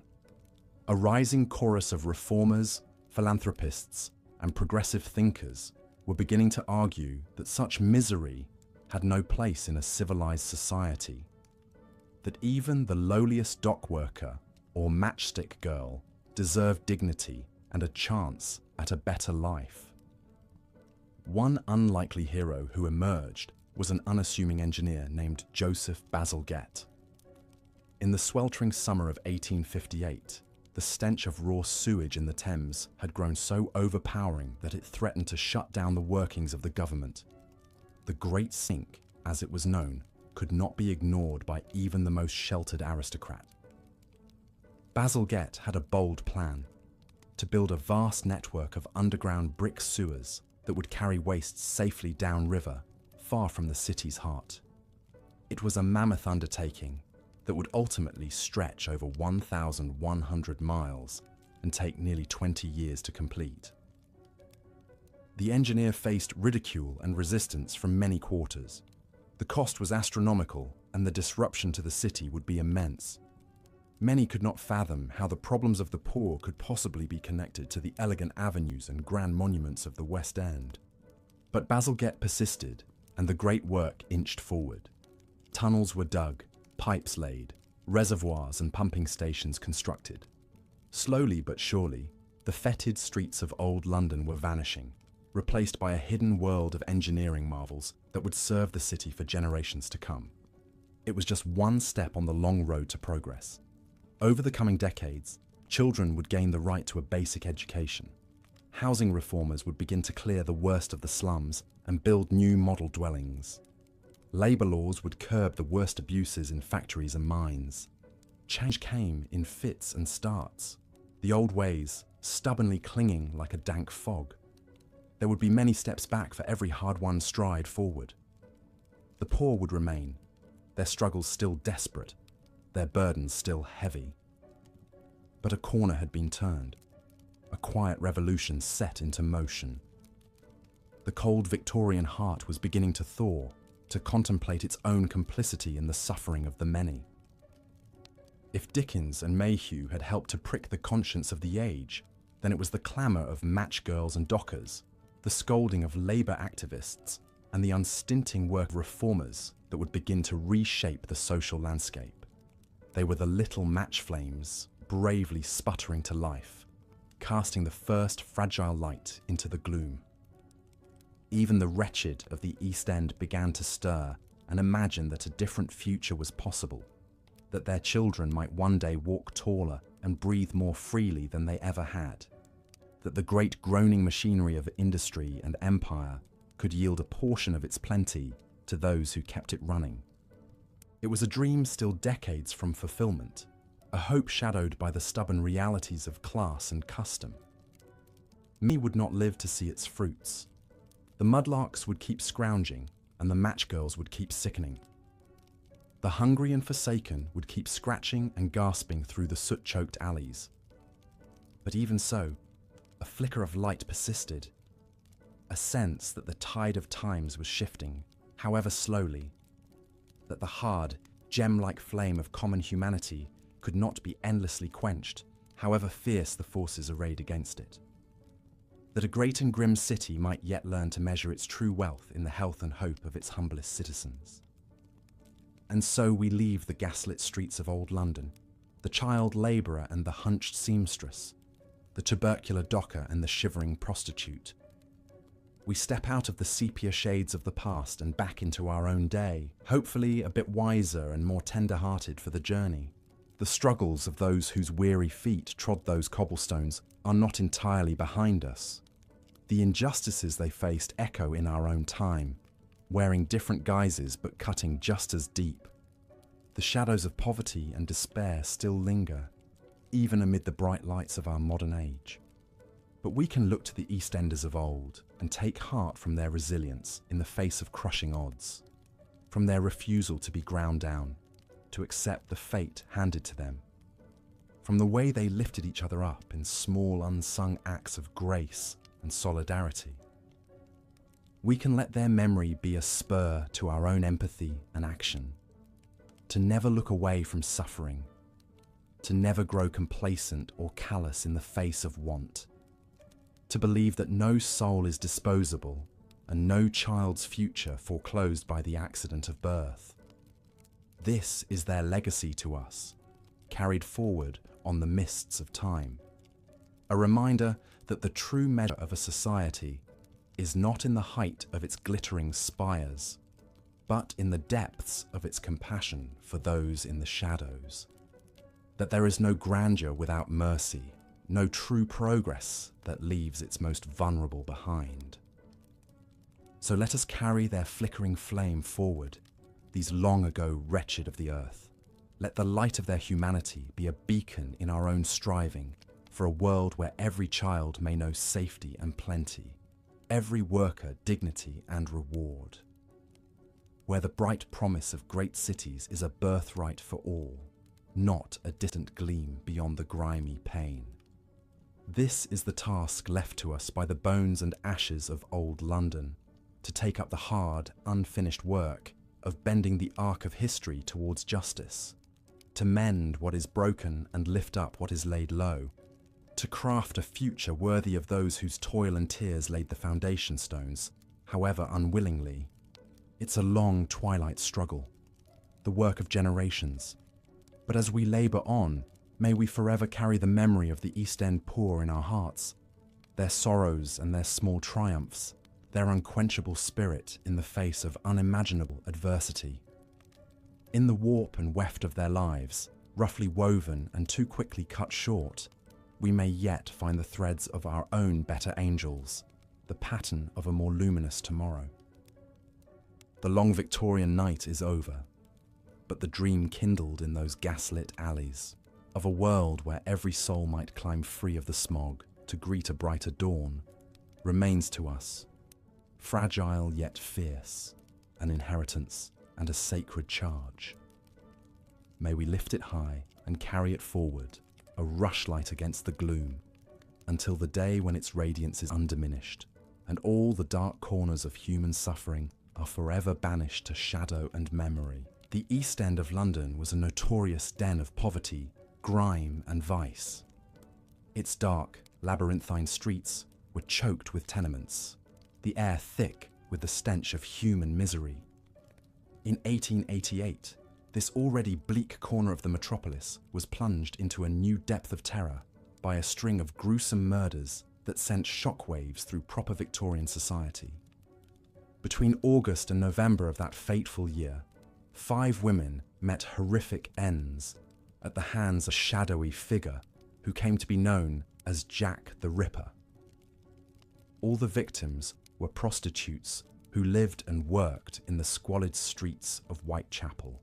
Their throats were cut, their bodies savagely mutilated with a surgical precision that led some to speculate the killer had anatomical knowledge, perhaps even being a doctor.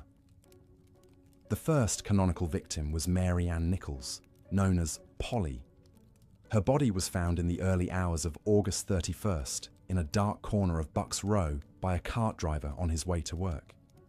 Her throat had been slit twice and her abdomen ripped open, her intestines pulled out and draped over her shoulder. The brutality of the crime was shocking even in an area accustomed to violence. Just over a week later, in the pre-dawn darkness of September 8th, the body of Annie Chapman was discovered in the backyard of 29 Hanbury Street. Her throat had also been cut and her abdomen sliced open, her uterus removed with chilling precision. The murder scene was a tableau of horror, with the yard's wooden fence stained with blood and a crumpled, torn envelope found by Chapman's hand, perhaps dropped in the struggle. Elizabeth Stride and Catherine Eddowes were the next to fall victim in the early hours of September 30th, in what would come to be known as the double event. Stride's body was found in Dutfield's yard off Burner Street, her throat cut, but her body otherwise unmutilated, leading to speculation the killer may have been interrupted. Less than an hour later, Eddowes' brutalized corpse was discovered in Mitre Square, her face mutilated and her intestines pulled out and placed over her right shoulder. The final canonical murder was perhaps the most vicious of all. Mary Jane Kelly was a young, pretty Irish girl, just 25 years old. In the early morning hours of November 9th, in the squalid room where she lived at 13 Miller's Court, Kelly was essentially butchered. Her body was hacked apart, her heart removed, her face unrecognizable. The scene was a charnel house of gore and viscera that even shocked the hardened police who discovered it. The murders whipped up a public frenzy, stoked by the salacious coverage in the penny press. Newspapers offered grisly, lurid details of the crimes, turning the mysterious murderer into a media bogeyman. Hundreds of letters poured into the police, many purporting to be from the killer himself. Some were signed Jack the Ripper, cementing the name in the annals of true crime. The Ripper seemed to be taunting the police, toying with them as he carried out his grisly work. Despite an extensive investigation, the killer was never caught. The police at the time were hampered by the dark maze-like layout of the East End streets and the general public distrust of authority figures. They lacked forensic techniques like fingerprinting and blood typing that could have helped identify the culprit. As the murders faded into history, Jack the Ripper lived on as a boogeyman, a symbol of the darkness lurking in the human heart. The case spawned countless theories, books, and films speculating on the killer's identity and motives. Was he a doctor, a butcher, a member of the royal family, a foreigner? More than 130 years later, the mystery endures.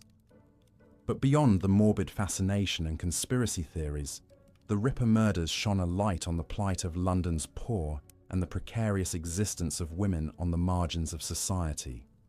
The victims were daughters, sisters, mothers, women driven by poverty and desperation into the dangerous world of prostitution. They were preyed upon not just by the Ripper, but by a cruel social order that left them vulnerable and expendable. Even as the police poured resources into the biggest manhunt London had ever seen, the message was clear. The lives of poor women mattered little in Victorian society. Had the victims been wealthy ladies instead of Cockney prostitutes, Would the Ripper have been allowed to kill with such impunity? The murders laid bare the stark class divides and misogyny of the time. In death, the Ripper's victims gained an immortality they never found in their difficult lives. Their names, Polly, Annie, Elizabeth, Catherine, Mary Jane, are forever linked to one of history's most infamous crime sprees. They've become more than just victims. They are symbols of the human toll of poverty and injustice in the shadows of Victorian London. The Ripper murders were the nadir of a metropolis already steeped in suffering. They represented the ultimate horror, faceless evil stalking the very streets where want and despair already held sway. For a few bloody months, the Ripper seemed to embody the darkest ills and inequities of Victorian society, a phantom menace that could strike without warning or mercy. And yet, in a strange way, the murders also marked a turning point. The press coverage and public outcry over the killings helped raise awareness of the plight of London's underclass. The terror the Ripper evoked began to crack the cold Victorian facade of indifference to poverty. There was a growing realization that leaving an entire class of people to languish in squalor and desperation would have grave social consequences. Of course, this awakening of the public conscience did not happen overnight. The poor would struggle and suffer for many decades more. But the Ripper murders were a flashpoint, a grim reminder of the human cost of neglect and injustice. They forced London to confront the Gorgon hidden in the depths of the East End, the nightmare that sprung from the very rot and decay polite society tried so hard to ignore.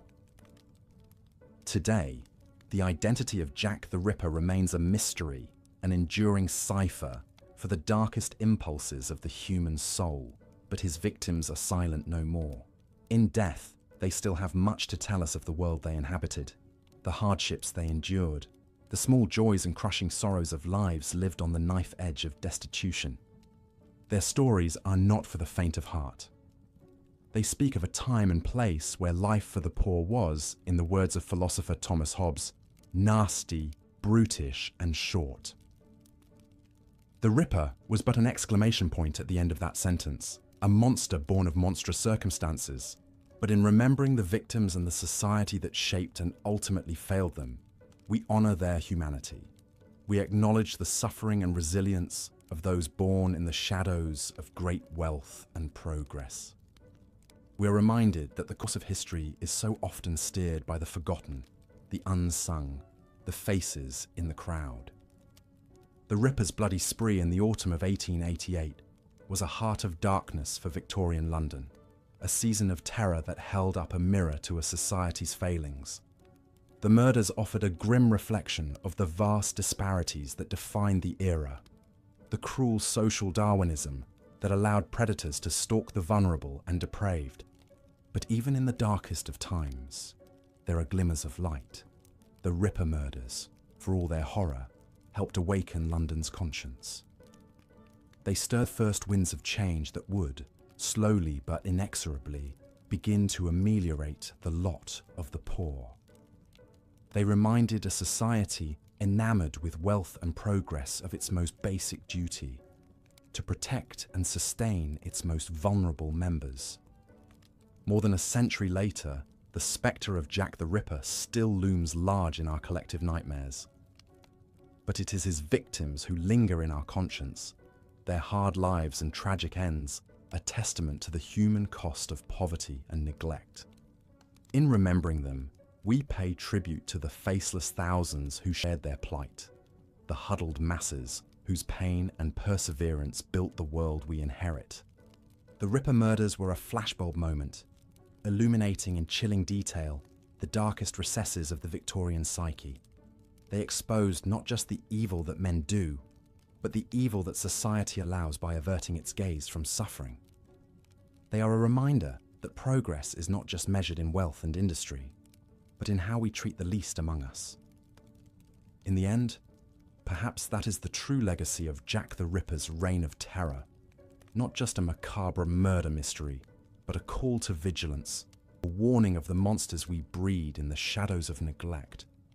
The Ripper was a demon born of a demon time, a reckoning for a society's sins as much as a man's.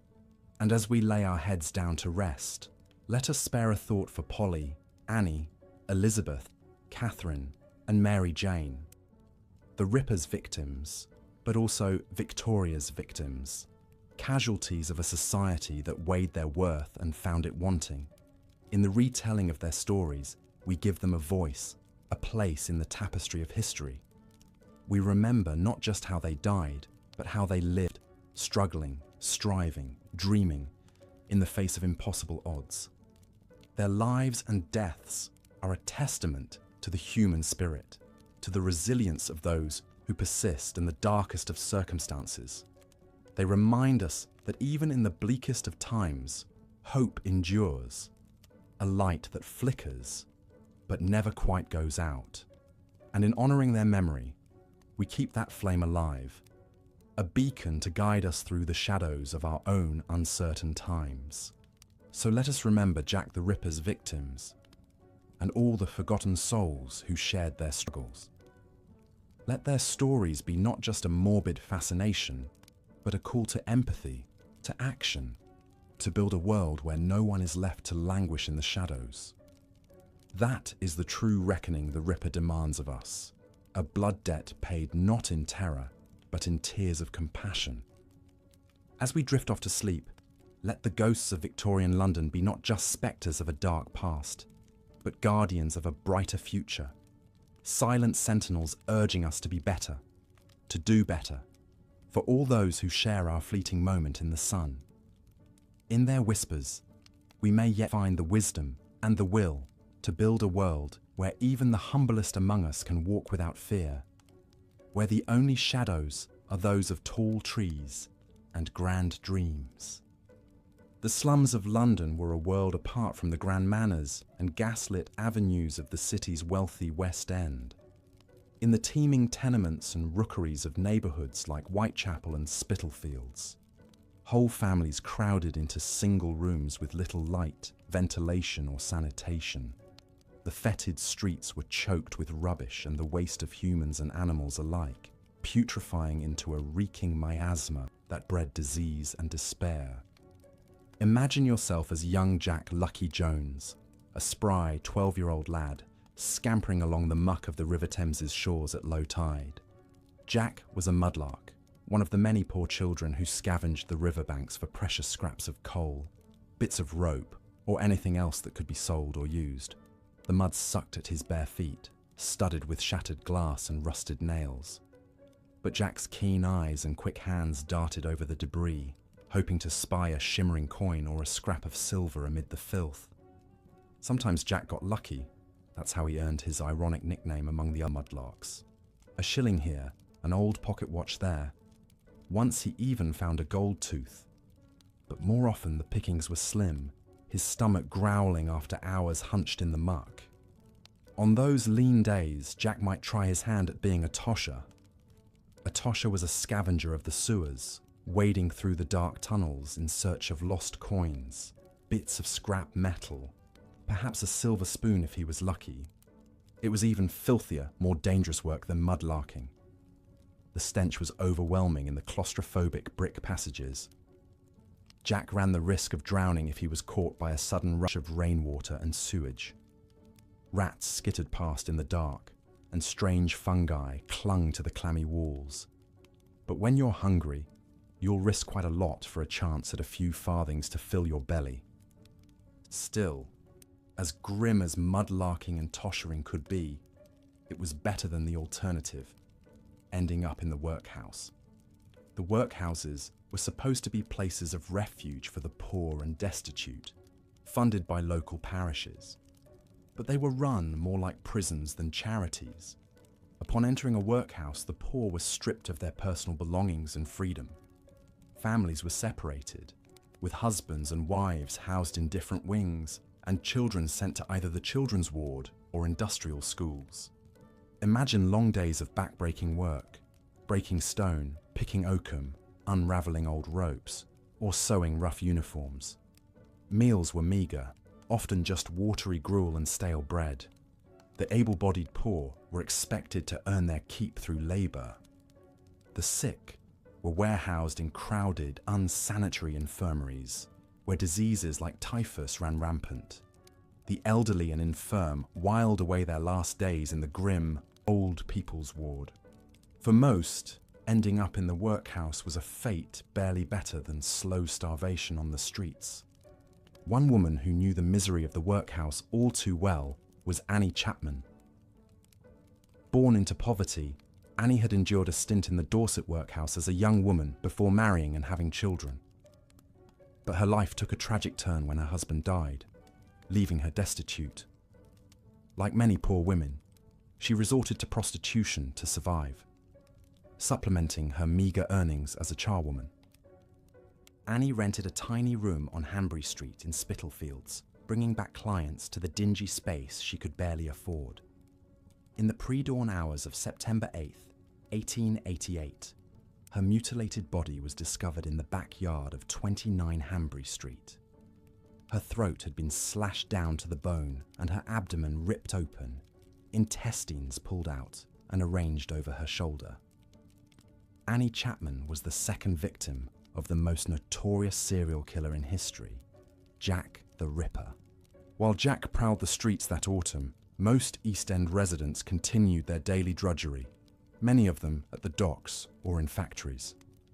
The Port of London was the beating heart of the British Empire's global trade, with ships from far-flung colonies unloading everything from spices to silk to timber along the bustling wharves.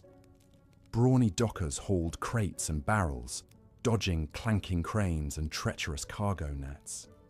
Accidents were common, limbs crushed or men drowned in the filthy waters between the ships and wharves. But there was always another desperate man waiting to take an injured docker's place for a day's meagre wages. Women and children had it no easier, many of them employed in the East End's infamous sweatshops and match factories. Seamstresses hunched over their machines for 12 hours or more in airless, overcrowded rooms, stitching collars and cuffs for fashionable ladies' gowns. They were paid by the piece, nimble fingers flying to earn perhaps 6 pence for a 16-hour day if they were fast. Many suffered chronic back pain and damaged eyesight from the long hours and poor lighting. But some of the most wretched conditions were endured by the matchstick girls employed at the Bryant and May match factory. In 1888, socialist activist Annie Besant published an exposé called White Slavery in London, detailing the dire straits of these young workers. Girls as young as 12 toiled 14 hours a day in harsh conditions, exposed to the toxic white phosphorus used in match heads. For this dangerous work, they earned a mere 4 shillings a week, with deductions for fines and the cost of their materials. Many of the matchstick girls developed a disfiguring condition known as phossy jaw from the phosphorus fumes. The chemical caused their jawbones to glow a ghostly white in the dark factory and slowly rot away. It was a painful, debilitating affliction that could lead to brain damage and death if untreated.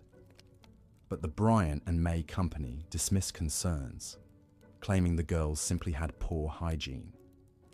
Besant's articles sparked public outrage over these appalling conditions, seen as a form of white slavery. In July of 1888, the furious matchstick girls went on strike, protesting their treatment. Marching and rallying with the support of Besant and other advocates, the girls became icons for the labour movement. While their gains were modest, the matchstick girls' strike was an early crack in the edifice of unchecked industrial exploitation. A first step on the long road to safer working conditions and fairer wages that would stretch well into the next century.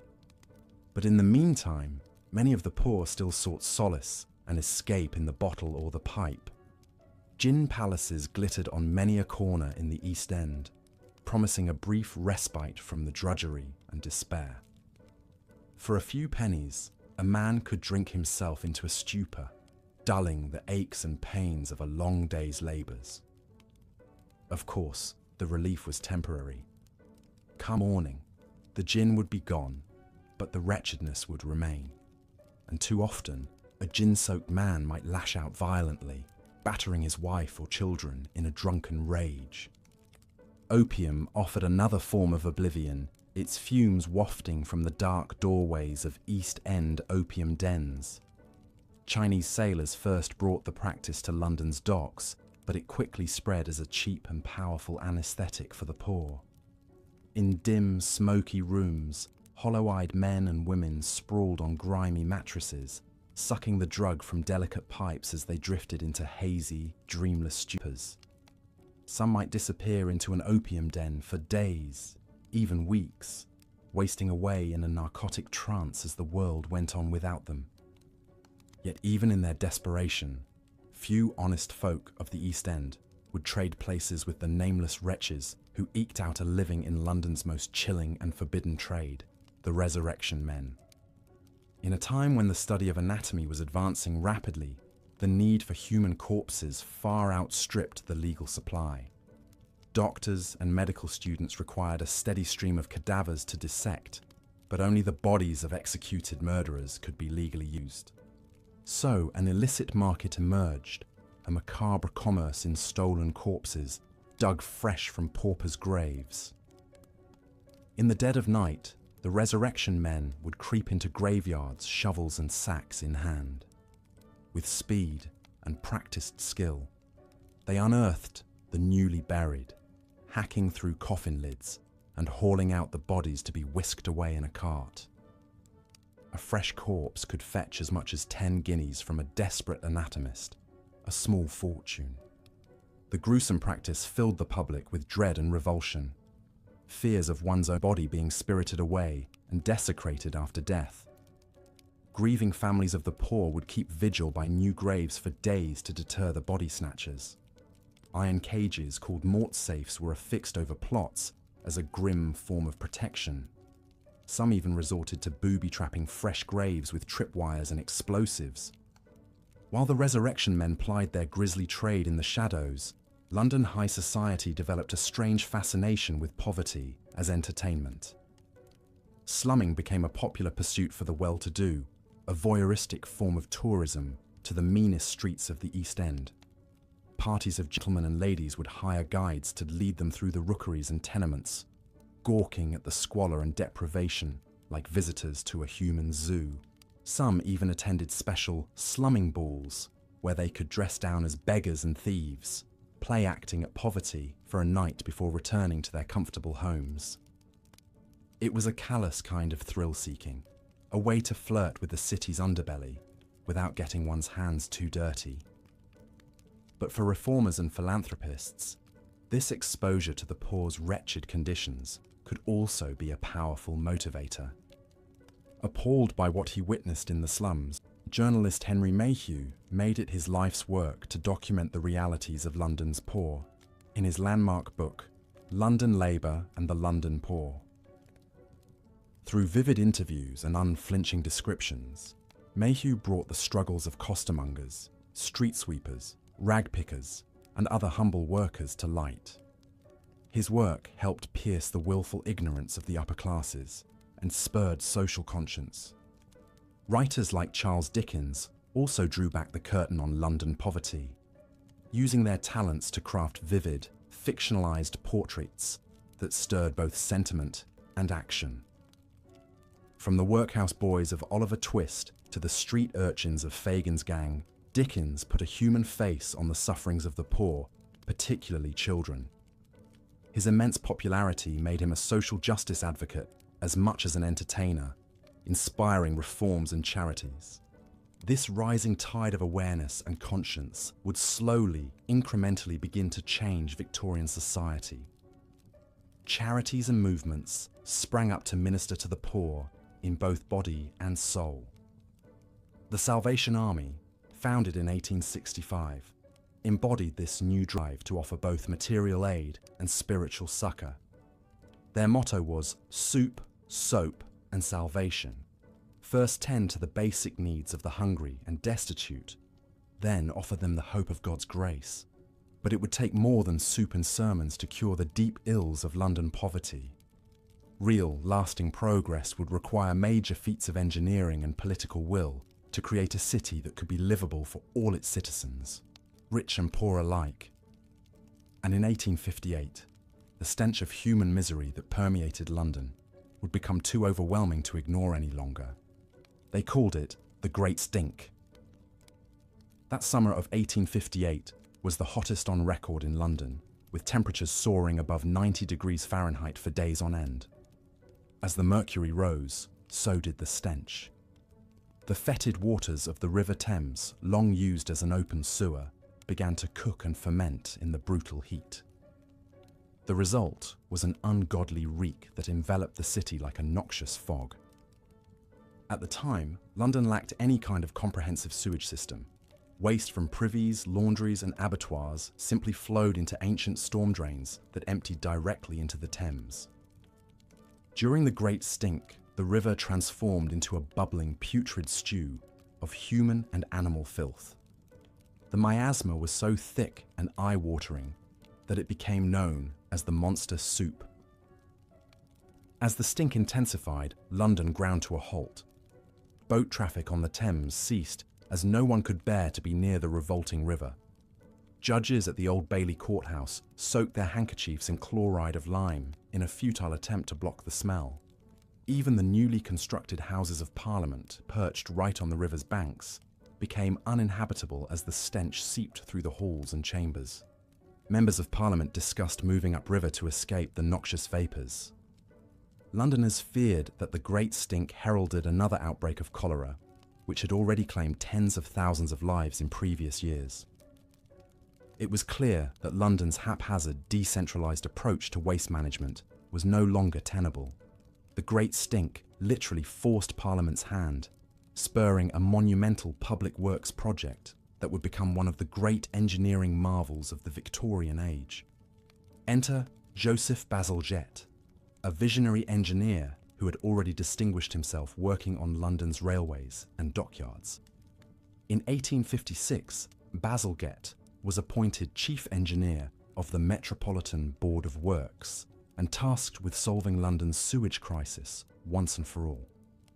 His ambitious plan called for a vast network of new sewers, running for 100 miles beneath London's streets and carrying waste safely downriver, far from the city centre. It was a staggering feat of engineering and construction. Bazalgette's design called for 4 massive interceptor sewers, running parallel to the Thames on each side. These cavernous brick tunnels were up to 11 feet wide and would be buried deep underground, using gravity and a series of pumping stations to move the waste. Smaller local sewers would feed into the interceptors, creating a comprehensive system that could handle even the most torrential rains. Building Bazalgette's sewers was a back-breaking, dangerous undertaking. Thousands of workmen laboured around the clock, digging trenches and tunnels by hand through London's streets and riverbanks.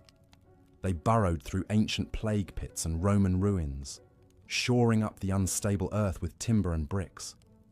Toxic gases and cave-ins claimed the lives of many workers, as did outbreaks of cholera that swept through the rank, sweltering tunnels. But inch by inch, mile by mile, the great sewers took shape. Bazalgette used the London clay excavated from the tunnels to build up the riverbanks, creating the wide, sweeping Thames embankments that would become one of London's most recognisable features. The Victoria, Albert and Chelsea embankments added 52 acres of new prime riverfront real estate, featuring broad thoroughfares and lush gardens.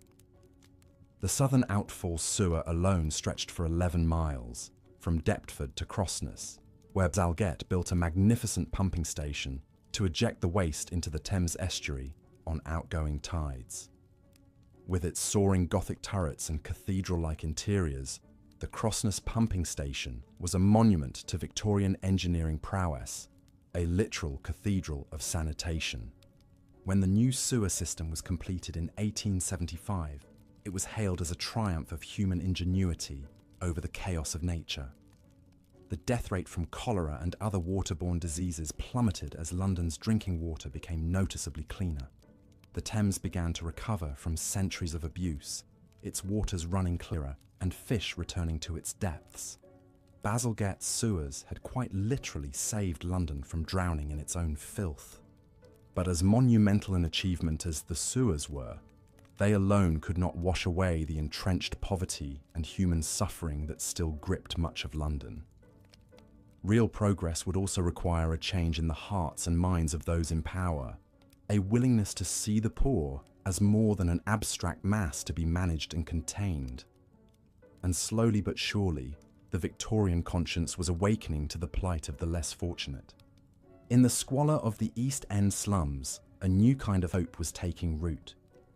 Social reformers and philanthropists were venturing into the depths of poverty, not just to gawk or proselytize, but to listen and understand. They built schools and orphanages, settlement houses and soup kitchens. They fought for child labor laws, public health measures, and decent housing for the working poor. Some of the most unlikely agents of change were London's own poor, banding together to improve their lot through mutual aid societies and labor unions. The women of the Bryant and May Match Factory, once symbolizing the depths of industrial exploitation, became the spark for a new labor movement. Their strike in 1888 lit a fire that would spread to other industries, as workers demanded safer conditions, shorter hours, and a living wage. Of course, progress was slow and uneven. The gears of entrenched power and prejudice grind slowly. But the seeds of change had been planted in the fetid soil of London's slums. The misery and degradation of the poor could no longer be ignored or accepted as simply the natural order of things. The old Victorian certainties were crumbling, making way for a new, more humanist age. As the century drew to a close, London remained a city of stark contrasts, glittering wealth and privilege alongside grinding. Jack Jones was just one face among multitudes whose stories have been lost to history. In 1861, social researcher Henry Mayhew estimated there were 100,000 mudlarks alone, scavenging a meagre existence along the filthy Thames riverbanks. With so many of London's poor engaged in such back-breaking, dangerous labour, it's little wonder average life expectancy in the East End was just 29 years, compared to 55 years for the city's upper classes. For those with no other options, a last refuge could be found in London's workhouses. Established under the harsh New Poor Law of 1834, they were deliberately designed to be foreboding and punitive to discourage all but the most desperate. Imagine entering the gloomy, prison-like edifice of the St. Marylebone Workhouse, stripped of your possessions and dignity. Men, women, and children were separated, personal clothes replaced with rough uniforms. Hard labour, strict rules, and meagre meals of thin gruel awaited, all to make poverty as demeaning and unpleasant as possible. One woman who found herself at the mercy of the workhouse system was Annie Chapman. Born in 1841, Annie married at 16 and had 3 children, but descended into alcoholism and destitution after her husband's death. In and out of workhouses, she eventually turned to prostitution to survive, eking out a tenuous existence in the nightly shadow world of Whitechapel. In 1888, the hard luck of Annie's life reached a grisly culmination when her body was discovered brutally mutilated, the second confirmed victim of the notorious Jack the Ripper. Chapman's short, hard-scrabble life and vicious death exemplified the vulnerability and desperation of London's underclass women. For many, what little employment they could find was in the harsh realm of factories and sweatshops. In the suffocating confines of the Bryant and May Match Factory, girls as young as 12 toiled up to 16 hours a day for a pittance in horrendous conditions. Exposure to toxic white phosphorus used in match heads caused many to develop the grotesque deformity known as phossy jaw, as the compound ate away at the bones of their faces. Public awareness of these dangers was raised by social reformer Annie Besant, who published a damning article on the match girls' plight in 1888. She decried the white slavery of such abusive child labour and helped instigate the famous London match girls' strike that year. While small gains were made in pay and conditions, the lot of factory girls remained grim. Besant remarked, "I had seen suffering and death in the East End, but nothing I had seen equaled the misery of these poor girls. Beaten down by unrelenting poverty and crushing weight of their lot in life, London's destitute turned to what small comforts they could find: cheap gin and opium. In foul-smelling dens and grimy gin palaces, they sought oblivion and temporary escape from cold, hunger, and despair." An observer described one such hovel as dark, low, and stifling, full of a heavy vapour. Men and women were lying on the wretched beds, or crouching on the floor. A few lamps on the wall shed a dim light on the scene. Some were picking at their arms or legs with needles. Opium, funneled into London's rookeries by merchants from Britain's Indian possessions, offered a cheap and ready stupor. Users sprawled insensate on filthy mattresses, sometimes for days, in a twilight netherworld of drug-induced dreams and delirium. Meanwhile, gin shops dispensed turpentine-laced liquor that promised boozy oblivion by the dram to stupefied customers. In 1851, Dickens described these scenes. The gin shops remained open all night long, and the roar of drunkenness never ceased. Miserable women often plied at the doors of the gin shops to feed their starving children. It was these same fog-choked, gaslit streets and alleys that formed the perfect, lurid backdrop for the most notorious criminal of the Victorian age. In 1888, recurring murders of destitute women in the Whitechapel slums created a fevered atmosphere of dread and morbid fascination. The victims, all prostitutes, had been brutally slashed and mutilated, their viscera strewn about by a seemingly uncatchable killer, soon known as Jack the Ripper. The Ripper's savagery was shocking even to a public jaded by the everyday brutalities of London's underworld. His crimes seemed to spring from some unknowable motive and alien evil beyond comprehension. Wild theories about the murderer's identity abounded. A deranged butcher, a mad doctor, even a member of the royal family. The fact that he was never apprehended only enhanced the growing mythos of a phantom-like monster with satanic cunning, preying on the most helpless dregs of society. Ultimately, the Ripper murders seared themselves into history, not just for their gore and mystery, but for what they revealed about the vulnerability of London's underclass women. It threw into harsh relief how they existed at the very bottom of the city's hierarchy, leading short, brutish lives snuffed out in squalid obscurity until a maniac's blade made them briefly, gruesomely newsworthy. Their fates were a reminder that for those not born to privilege in Victorian London, life was too often nasty, desperate, and short. Even in death, the poor could not escape indignity and exploitation. For those whose families lacked the means for a proper funeral, the grim spectre of the resurrection men, grave robbers who snatched corpses to sell to medical schools for dissection, was a constant fear.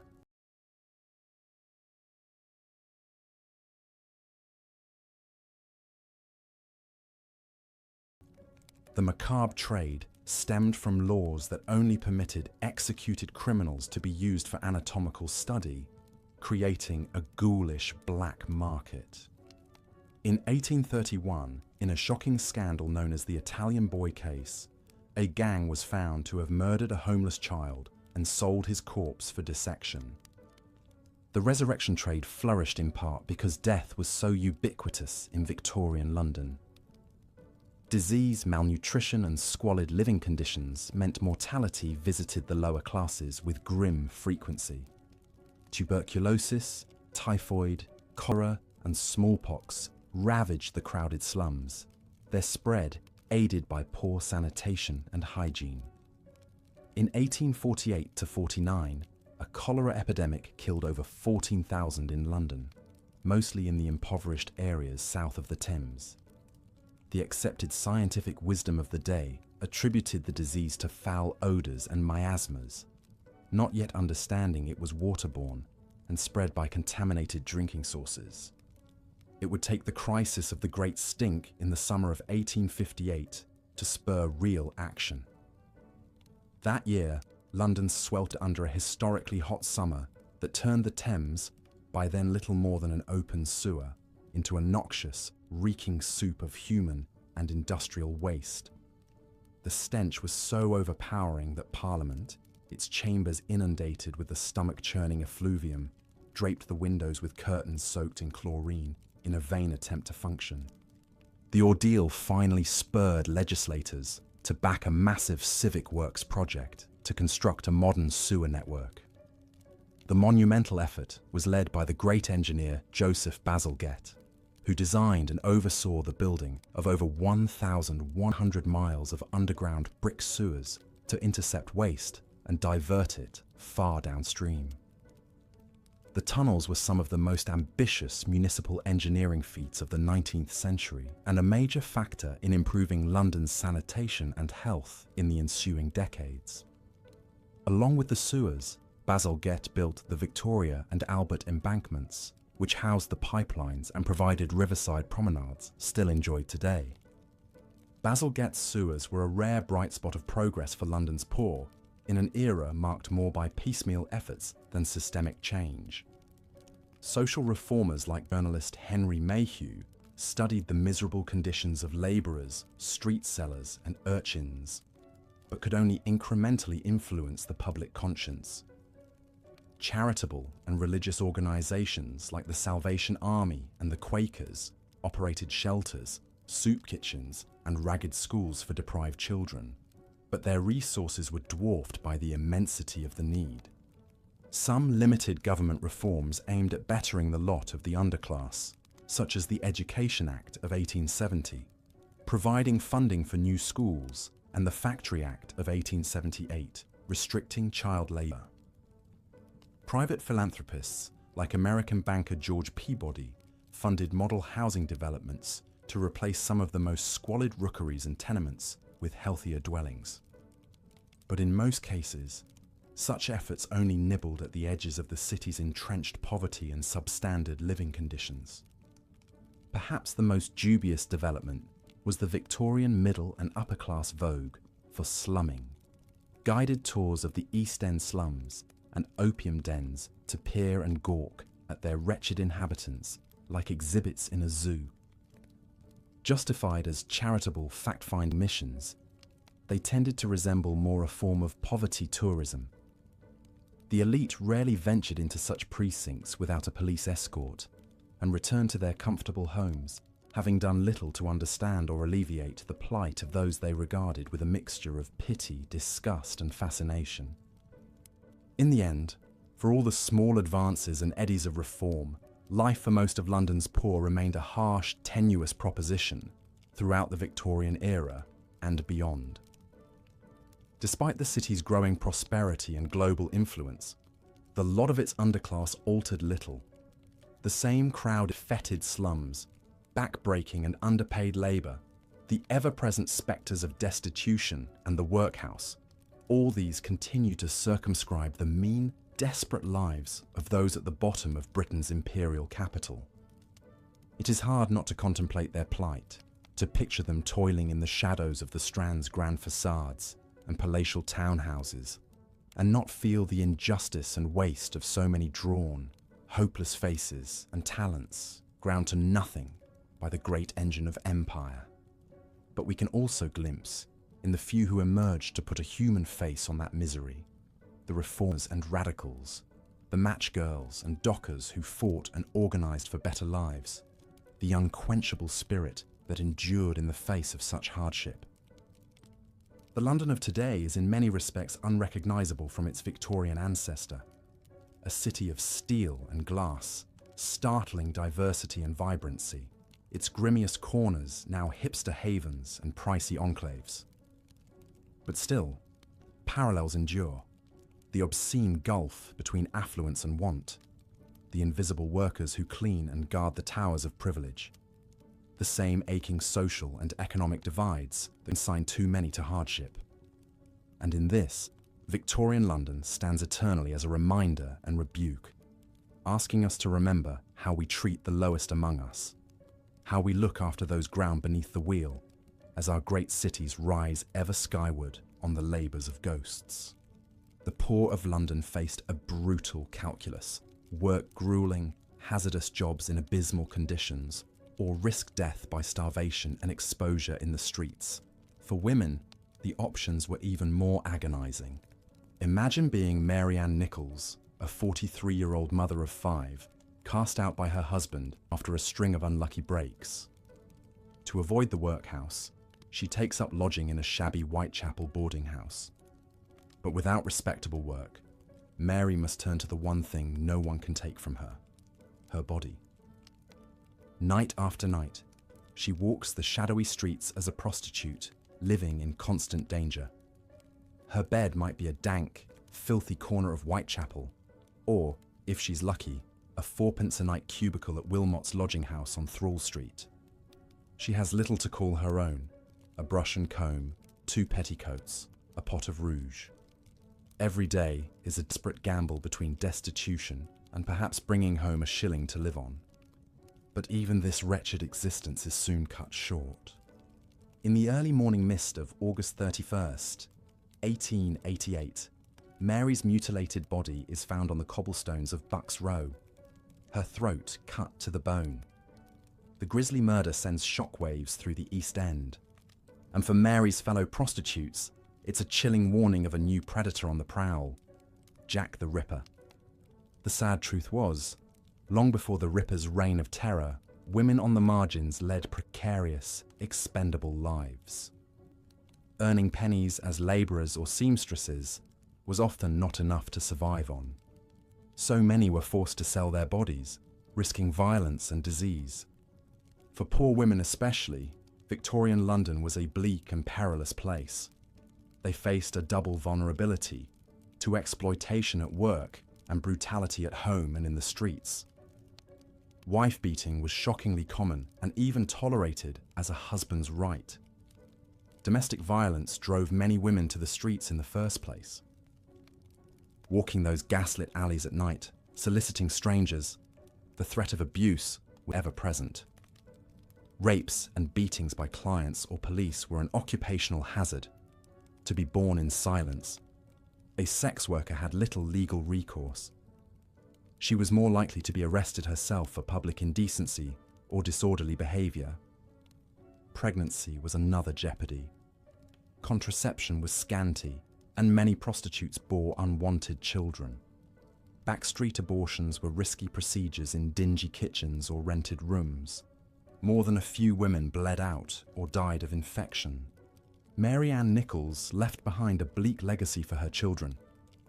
Her son Edward followed his mother into a vagabond existence, hawking trinkets on the street. He took up a common-law wife, but she soon died, some say of drink.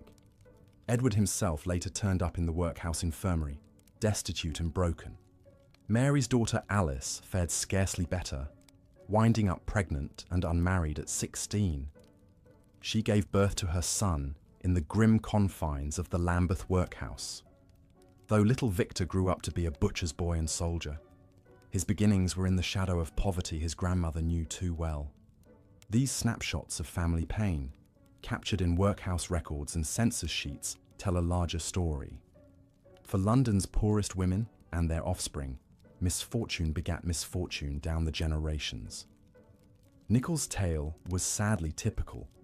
A life mired in deprivation, leading to a dangerous trade and ending in a macabre footnote in the annals of crime. Even as the city's wealth and power grew, the options for its underclass of women remained slim and fraught with jeopardy. The same squalid slums that bred killers like the Ripper also bred the desperation of his victims. But amid the oppressive misery, there were flickers of progress and spots of light. Josephine Butler was one crusading voice for London's most marginalised women. An upper-middle-class lady of tireless compassion, she ministered to prostitutes and rape survivors when few others dared. In 1869, Butler helped lead a campaign to repeal the Contagious Diseases Acts, a set of laws that persecuted sex workers in the name of controlling venereal disease. Police could detain any woman suspected of prostitution and force them to undergo degrading pelvic exams. Butler exposed the cruelty of this system, which punished women but overlooked their male clients. Her speeches and writings helped shift Victorian minds to see these women as victims of circumstance, not wanton sinners. While the Acts were not fully repealed until 1886,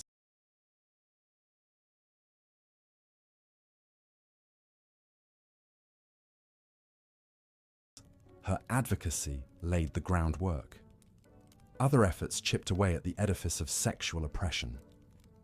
Millicent Fawcett, later a leader of the suffragettes, also took up the banner. Just 18 when she heard Butler speak, Fawcett began visiting workhouses and collecting evidence of women's mistreatment to lobby for repeal. This youthful fervour for justice would animate her life's work expanding rights and freedoms for women. Slowly but surely, the plight of London's fallen women seeped into the public consciousness.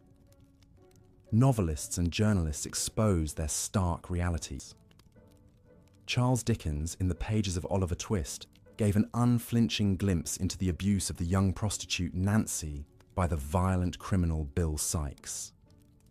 In newspapers and penny dreadfuls, the Ripper murders sparked a feverish fascination, but they also sparked a more sober discussion of the wretched living conditions in the East End that left women so defenceless.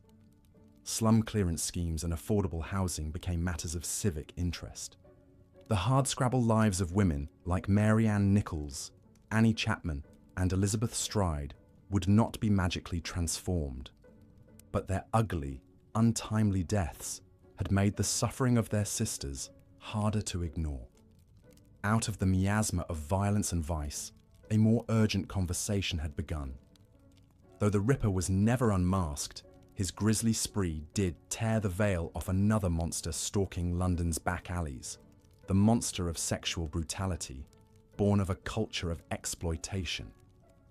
Confronting it would prove an uphill battle for generations of reformers.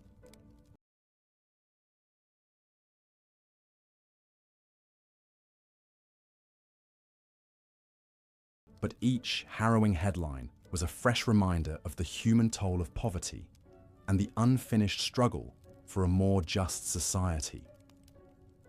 London's lowest women persevered in their daily toil, perched precariously over the abyss, supporting one another in neighbourly networks of shared childcare and pennies loaned, navigating the threats of the streets and the home as best they could, without protection of police or politicians.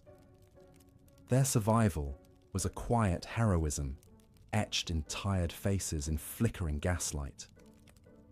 As the Victorian era slouched wearily to a close, their struggles were still too often shrouded in shadow. But here and there, shafts of enlightenment had begun to cut through the fog. The movements to educate girls, to win votes for women, to treat prostitutes as people, all had their roots in an era when the suffering of the vulnerable could no longer be ignored. In the tattered shawls and threadbare chemises of women like Mary Ann Nichols, we glimpse the cost of progress, uneven and denied. In their short, fraught, unheralded lives, we trace the slow awakening of a society's conscience. London's overlooked women, and those who lifted them up, lit candles of courage in the gloom, all unsung foremothers in a long march from Victorian cruelty to a more humane future. Jack "Lucky" Jones sat shivering in the pre-dawn gloom, his bare feet dangling over the edge of the quay. The frigid stones sent a deep chill through his thin, ragged trousers. He watched as the last stars faded into the misty twilight. The great clock of Westminster struck 6, its chimes echoing across the sleeping city.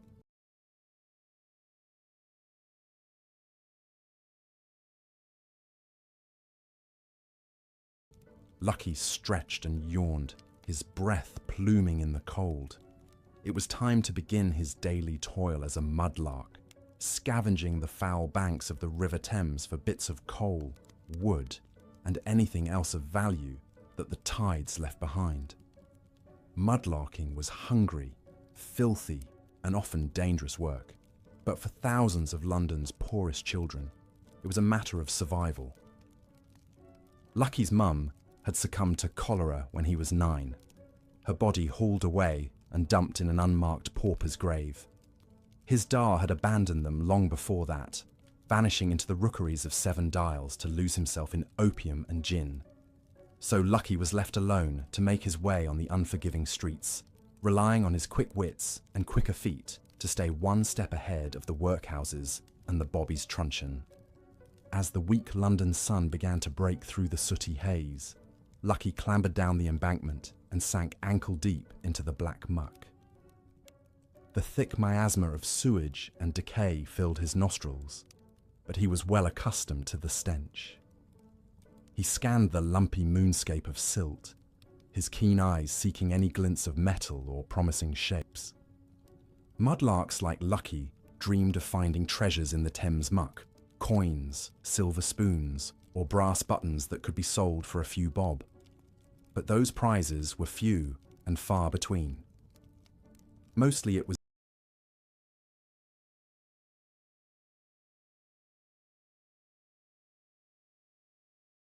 bits of coal, wood, and nails, paltry pickings barely worth the effort. The only reliable income came from the junk shops who paid pennies for old rags and bones used to make paper and fertilizer. Suddenly, a glint caught Lucky's eye, a flash of dull metal protruding from the mud a few feet out. His heart raced with cautious hope as he slogged toward it, his numbed feet slipping on the treacherous footing. Reaching down, he plunged his arm into the frigid ooze and pulled. The sucking mud released its prize, and Lucky fell back hard, something heavy and hard in his grip. He wiped off the dripping black slime, revealing a tarnished silver pocket watch in his palm. Lucky marveled at the elaborate scrollwork etched on the dented case. It was certainly not in working condition, waterlogged and fouled with mud as it was, but the silver content alone might fetch a whole 2 shillings from a kindly fence. Lucky muttered a quiet prayer of thanks for the river's bounty. It would be a rare good day. But as Lucky gazed out across the swift, dark current of the Thames, he found his elation tempered by melancholy.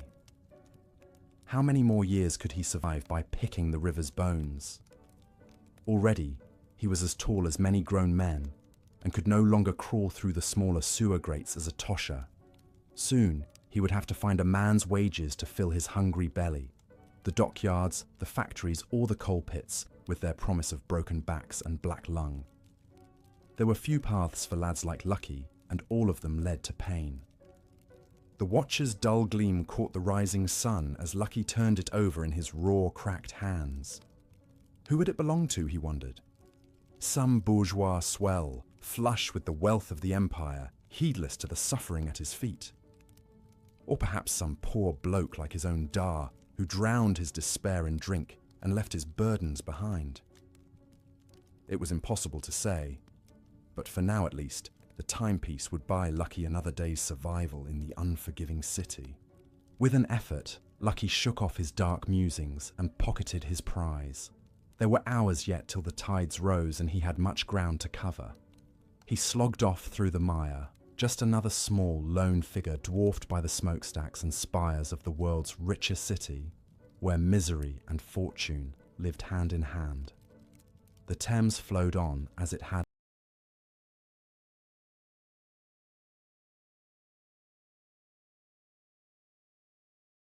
for centuries, a silent witness to the joys and agonies of the great metropolis that grew upon its banks.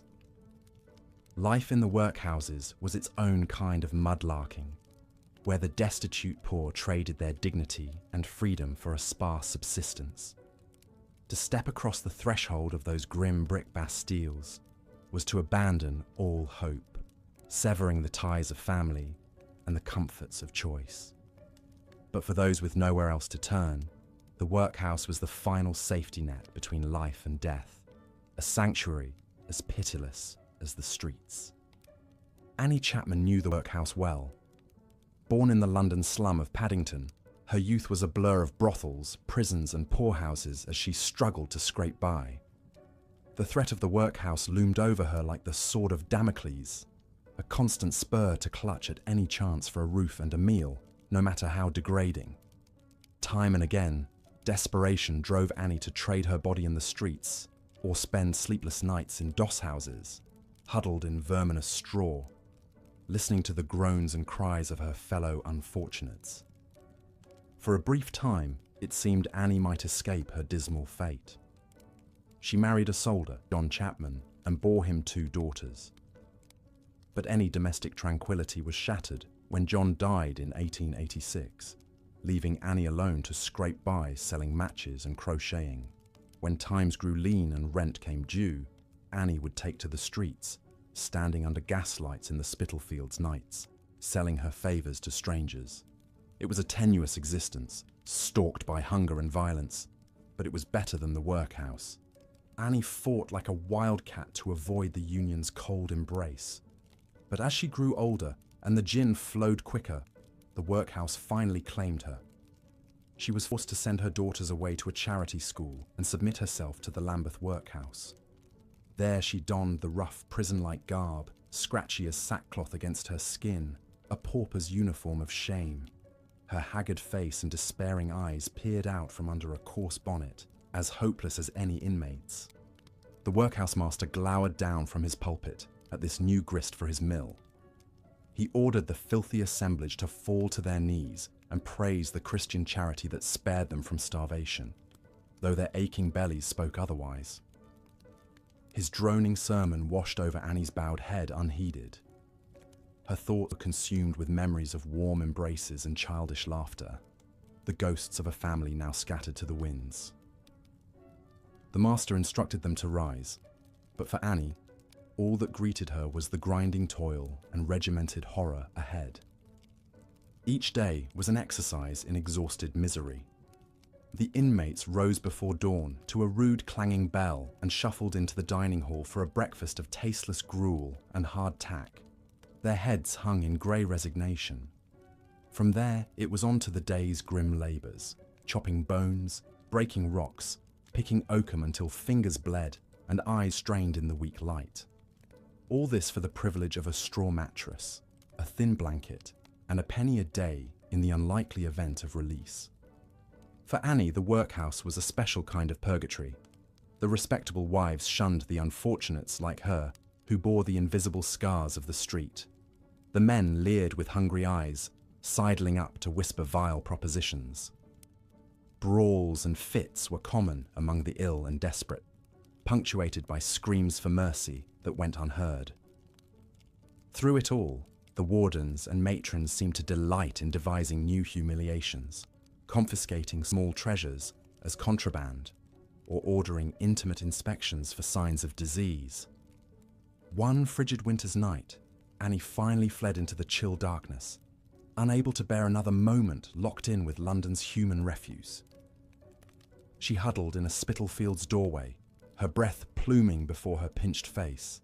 The workhouse gruel sat like a stone in her shrunken belly. She knew that come daybreak, she would have to return or else perish of hunger and exposure. But for a few blessed hours, Annie was free, alone with her grief and memories under cold, distant stars. Years later, Annie Chapman would achieve a grim celebrity as the second victim of London's most notorious killer, Jack the Ripper. Her mutilated body would be displayed in all its lurid detail on the front pages of the penny dreadfuls, devoured by a fascinated public. But as she lay in that Hanbury Street yard, her life's blood slowly ebbing into the cracks between the cobbles, it's doubtful Annie spared much thought for her soon-to-be murderer. Her final breaths were surely filled with visions of warm, childish smiles and happier days long since consigned to the gutters and workhouses of cruel, uncaring London. The terrifying crimes of Jack the Ripper. In the autumn of 1888, a sinister shadow fell over the narrow, cobblestoned alleys of London's East End. As the fog curled through the night, a figure lurked in the gaslit darkness. A mysterious killer who who would become known as Jack the Ripper. Between August and November of that year, 5 women were brutally murdered, their bodies left mutilated in the dim streets of Whitechapel and Spitalfields. All were prostitutes, struggling to survive in the harshest corners of Victorian society. The first victim was Mary Ann Nichols, discovered in the early hours of August 31st. Her body, stabbed and slashed with a savagery that shocked even hardened police officers, was found in a gutter on Bucks Row. Over the next 3 months, 4 more women would meet the same horrific fate: Annie Chapman, Elizabeth Stride, Catherine Eddowes, and Mary Jane Kelly. As news of each grisly murder spread, panic gripped the streets of the East End. The police, armed with little more than whistles and lanterns, struggled to find the killer who seemed to melt into the shadows. Hampered by the dark, twisting alleyways and the tight-lipped distrust of the poor residents, the investigation stalled and sputtered.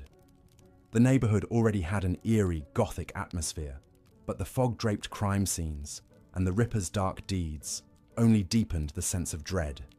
Gossip and rumor spread like a fever as the public became transfixed by the mysterious murderer. Hundreds of letters, allegedly from the killer, poured into police stations and newspapers. Some even signed Jack the Ripper, and thus a legend was born. Morbid souvenir hunters snatched up gruesome mementos, while droves of amateur sleuths tried to unravel the case. The press, sensing a story that sold papers, churned out sensational reports detailing the mutilations and speculating about the Ripper's identity. Was he a doctor, driven mad by dark obsessions? A butcher with the skills to deftly wield a knife? Or perhaps a gentleman by day who stalked and killed by night? Desperate for a breakthrough, the police even arrested Queen Victoria's grandson, Prince Albert Victor, though he was later cleared. From a sinister barber to Lewis Carroll, author of Alice in Wonderland, the list of potential suspects seemed to grow longer each day. But despite the feverish speculation, Jack the Ripper's true identity remained as elusive as his blood-stained blade. Vigilante mobs roamed the alleys and nearly killed several innocent men, while the actual murderer continued to escape justice. The Ripper's seeming ability to evade capture lent an almost supernatural air to the crimes, as if he were a phantom who could vanish into the swirling London mists. In time, the murders suddenly stopped, but not the questions surrounding the killer who was never unmasked. The mystery of Jack the Ripper endures to this day, fueling countless books, films, and macabre tours tracing his bloody path through London. His grim legacy became an emblem of the Victorian era's dark underbelly, a reminder of the perils stalking those cobblestone streets each night. But while the Ripper may be the most infamous, he was far from the only menace in the shadows. Violent crime and vice were woven into the fabric of the 19th century slums, born out of the desperation of crippling poverty. Gangs like the Whitechapel 40 Elephants prowled the back alleys, perfecting the arts of pickpocketing and housebreaking. Gambling dens and brothels promised escape and pleasure, but often lead to ruin and despair. For many, death was a constant companion, whether it came from a burglar's blade or the ravages of hunger and disease. As the gas lamps flickered and the hansom cabs rattled by, the poor and forgotten of London's East End looked over their shoulders and hurried past the spots where the Ripper's victims had lain. The autumn of terror had carved deep scars, and the cobblestones seemed to whisper of the horrors they had seen. Jack the Ripper was never caught, but his crimes had captured something true about the heartbeat of the city, that beneath the fog and finery, in the shadows of progress, the spectre of violence was always lurking. The Victorian cult of death. For the Victorians, the veil between life and death was thin, and the trappings of grief were woven into the very fabric of society. In an era plagued by poverty, disease, and accidents, death was an ever-present spectre looming over both rich and poor. The average life expectancy in Victorian England hovered around 40 years old, and child mortality rates were staggeringly high. In the cramped and filthy slums, entire families could be wiped out by a single outbreak of cholera or typhoid fever.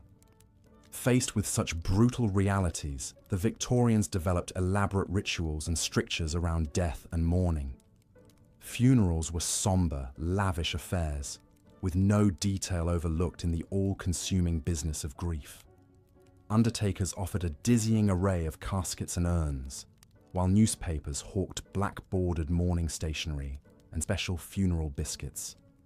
There was even a whole industry devoted to post-mortem photography, capturing eerie images of the deceased posed as if still alive. For the wealthy, the etiquette of mourning was every bit as rigid as the social hierarchies of life. When Prince Albert, the beloved husband of Queen Victoria, died of typhoid in 1861, the Queen threw herself into deepest mourning, wrapping herself in a widow's weeds that she would wear for the next 40 years until her own death. As the trendsetter for her class, Victoria's prolonged bereavement rippled across high society. Elaborate mourning dresses allowed wealthy women to telegraph the depths of their grief, with special fabrics and veils dictated for each phase of mourning. But for the poor, even the basic dignity of a proper funeral and burial could be out of reach. Many families could not afford the cost of a coffin, let alone the fees for a plot in the overcrowded city churchyards. The truly destitute faced the grim prospect of anatomists claiming their loved ones' corpses for medical dissection, a fate considered a deep violation of the dead. This led to the rise of so-called resurrection men, shadowy figures who stole freshly interred bodies from graveyards to sell to doctors for a tidy profit. Even in the darkest of times, the Victorians found ways to celebrate and commemorate the dead. Lavish monuments and tombstones filled the grand garden cemeteries on the outskirts of London, where the upper classes interred their departed in a lush, park-like setting. Mourning jewellery woven with the hair of the deceased allowed people to keep a tangible part of their loved ones close. Public mourning for figures like Admiral Nelson and the Duke of Wellington verged on mass hysteria, with grandiose state funerals and monuments erected in their honour.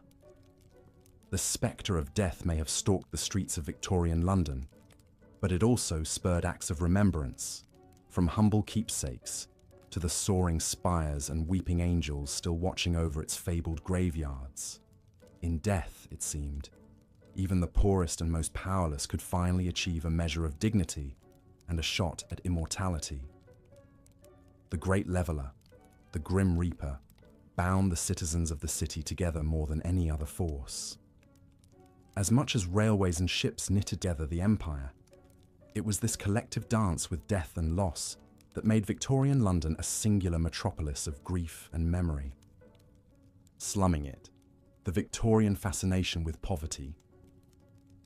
Even as they averted their eyes from the suffering on their doorsteps, the Victorian upper classes found themselves drawn to the dark allure of London's slums.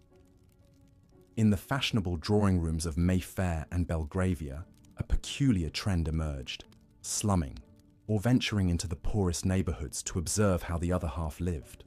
For the elite, the East End became a sort of human zoo, where they could safely gawk at the exotic wildlife of the underclass from the comfort of their carriages. Guided tours sprang up to cater to these high society thrill seekers, led by police constables or self-proclaimed experts on the urban underbelly. For a fee, gentlemen and ladies could be whisked through the narrow streets of Whitechapel or the crowded rookeries of St. Giles, taking in the sights, sounds and smells of abject poverty. They marvelled at the colourful street markets and the exotic wares of the Jewish quarter, while holding their noses at the stench of the open sewers and the unwashed poor. Some slummers claimed a noble motive, a desire to understand and help the less fortunate. Writers and journalists like Henry Mayhew and Jack London disguised themselves to spend time among the poor, documenting their daily struggles in vivid, unsparing detail. Their accounts, like Mayhew's London Labour and the London Poor, became sensational bestsellers, sparking a wave of social consciousness and calls for reform. But for many, slumming was a more voyeuristic pastime, a way to indulge in the vicarious thrills of rubbing shoulders with the dangerous classes. They sought out the opium dens and penny gaffs, sampling the exotic vices of the Orient and the cheap amusements of the masses. There was a dark romanticism to the idea of the noble savage, the penniless but happy-go-lucky cockney taking life as it came. It allowed the rich to feel worldly and adventurous, without leaving the gilded cage of their own privilege.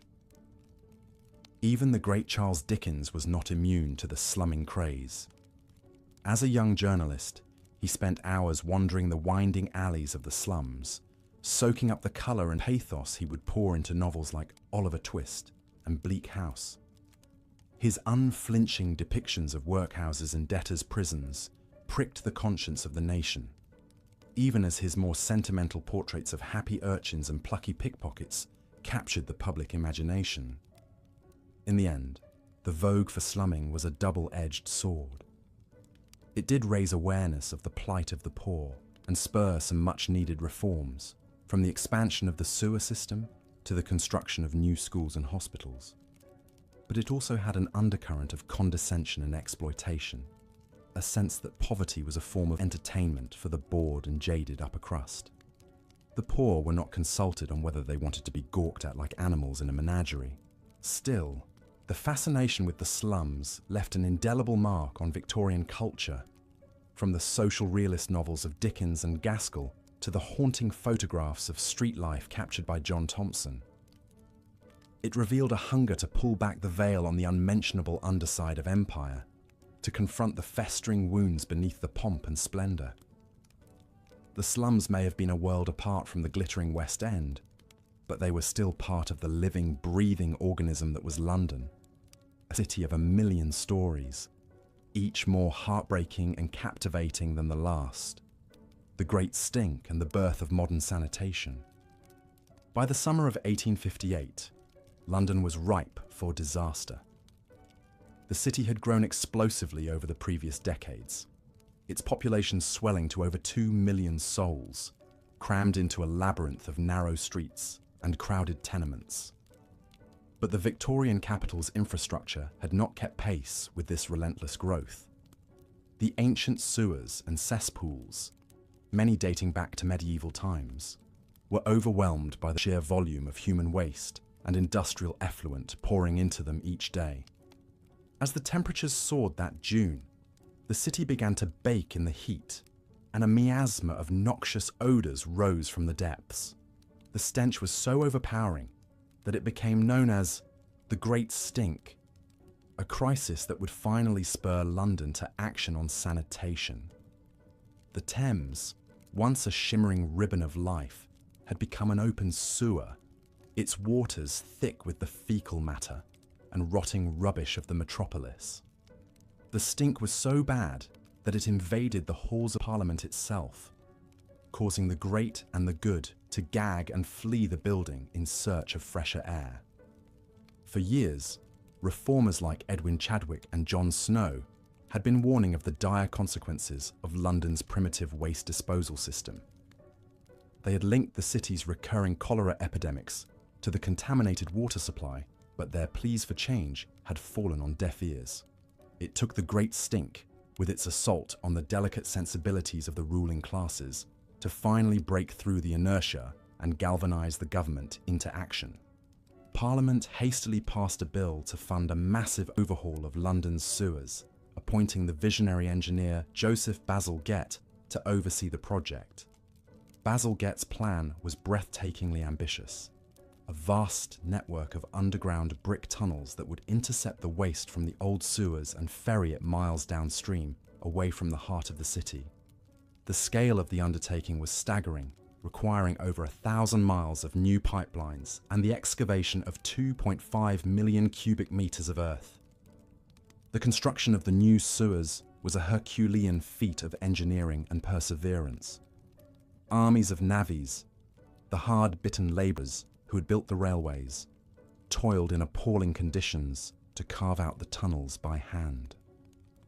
They braved cave-ins, explosions, and the constant threat of disease as they inched their way through the bowels of the city.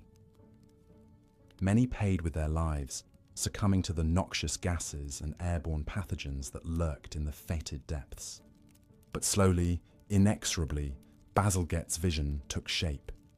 The great interceptor sewers, marvels of brick and mortar, began to snake their way beneath the streets, gathering the waste and channeling it far out into the Thames estuary. Above ground, the city's landscape was transformed by the construction of the Victoria and Chelsea embankments, broad new thoroughfares that reclaimed land from the river and provided a stately facade for the pumping stations and outfall sewers. When the new system finally came online in the late 1860s, the effect was dramatic. The great stink abated, and the Thames began to run clear again for the first time in generations. The cholera epidemics that had once claimed tens of thousands of lives were brought to heel as clean water and efficient waste disposal became the norm rather than the exception. London, it seemed, had finally entered the modern age, its streets and rivers no longer clogged with the detritus of human misery. Of course, the battle against filth and disease was far from over. The slums of the East End would remain a breeding ground for poverty and squalor for decades to come, and the scars of the city's haphazard growth could not be erased overnight. But the Great Stink and the birth of London's modern sewer system marked a turning point, a moment when the Victorian city began to reckon with its own dark underbelly and take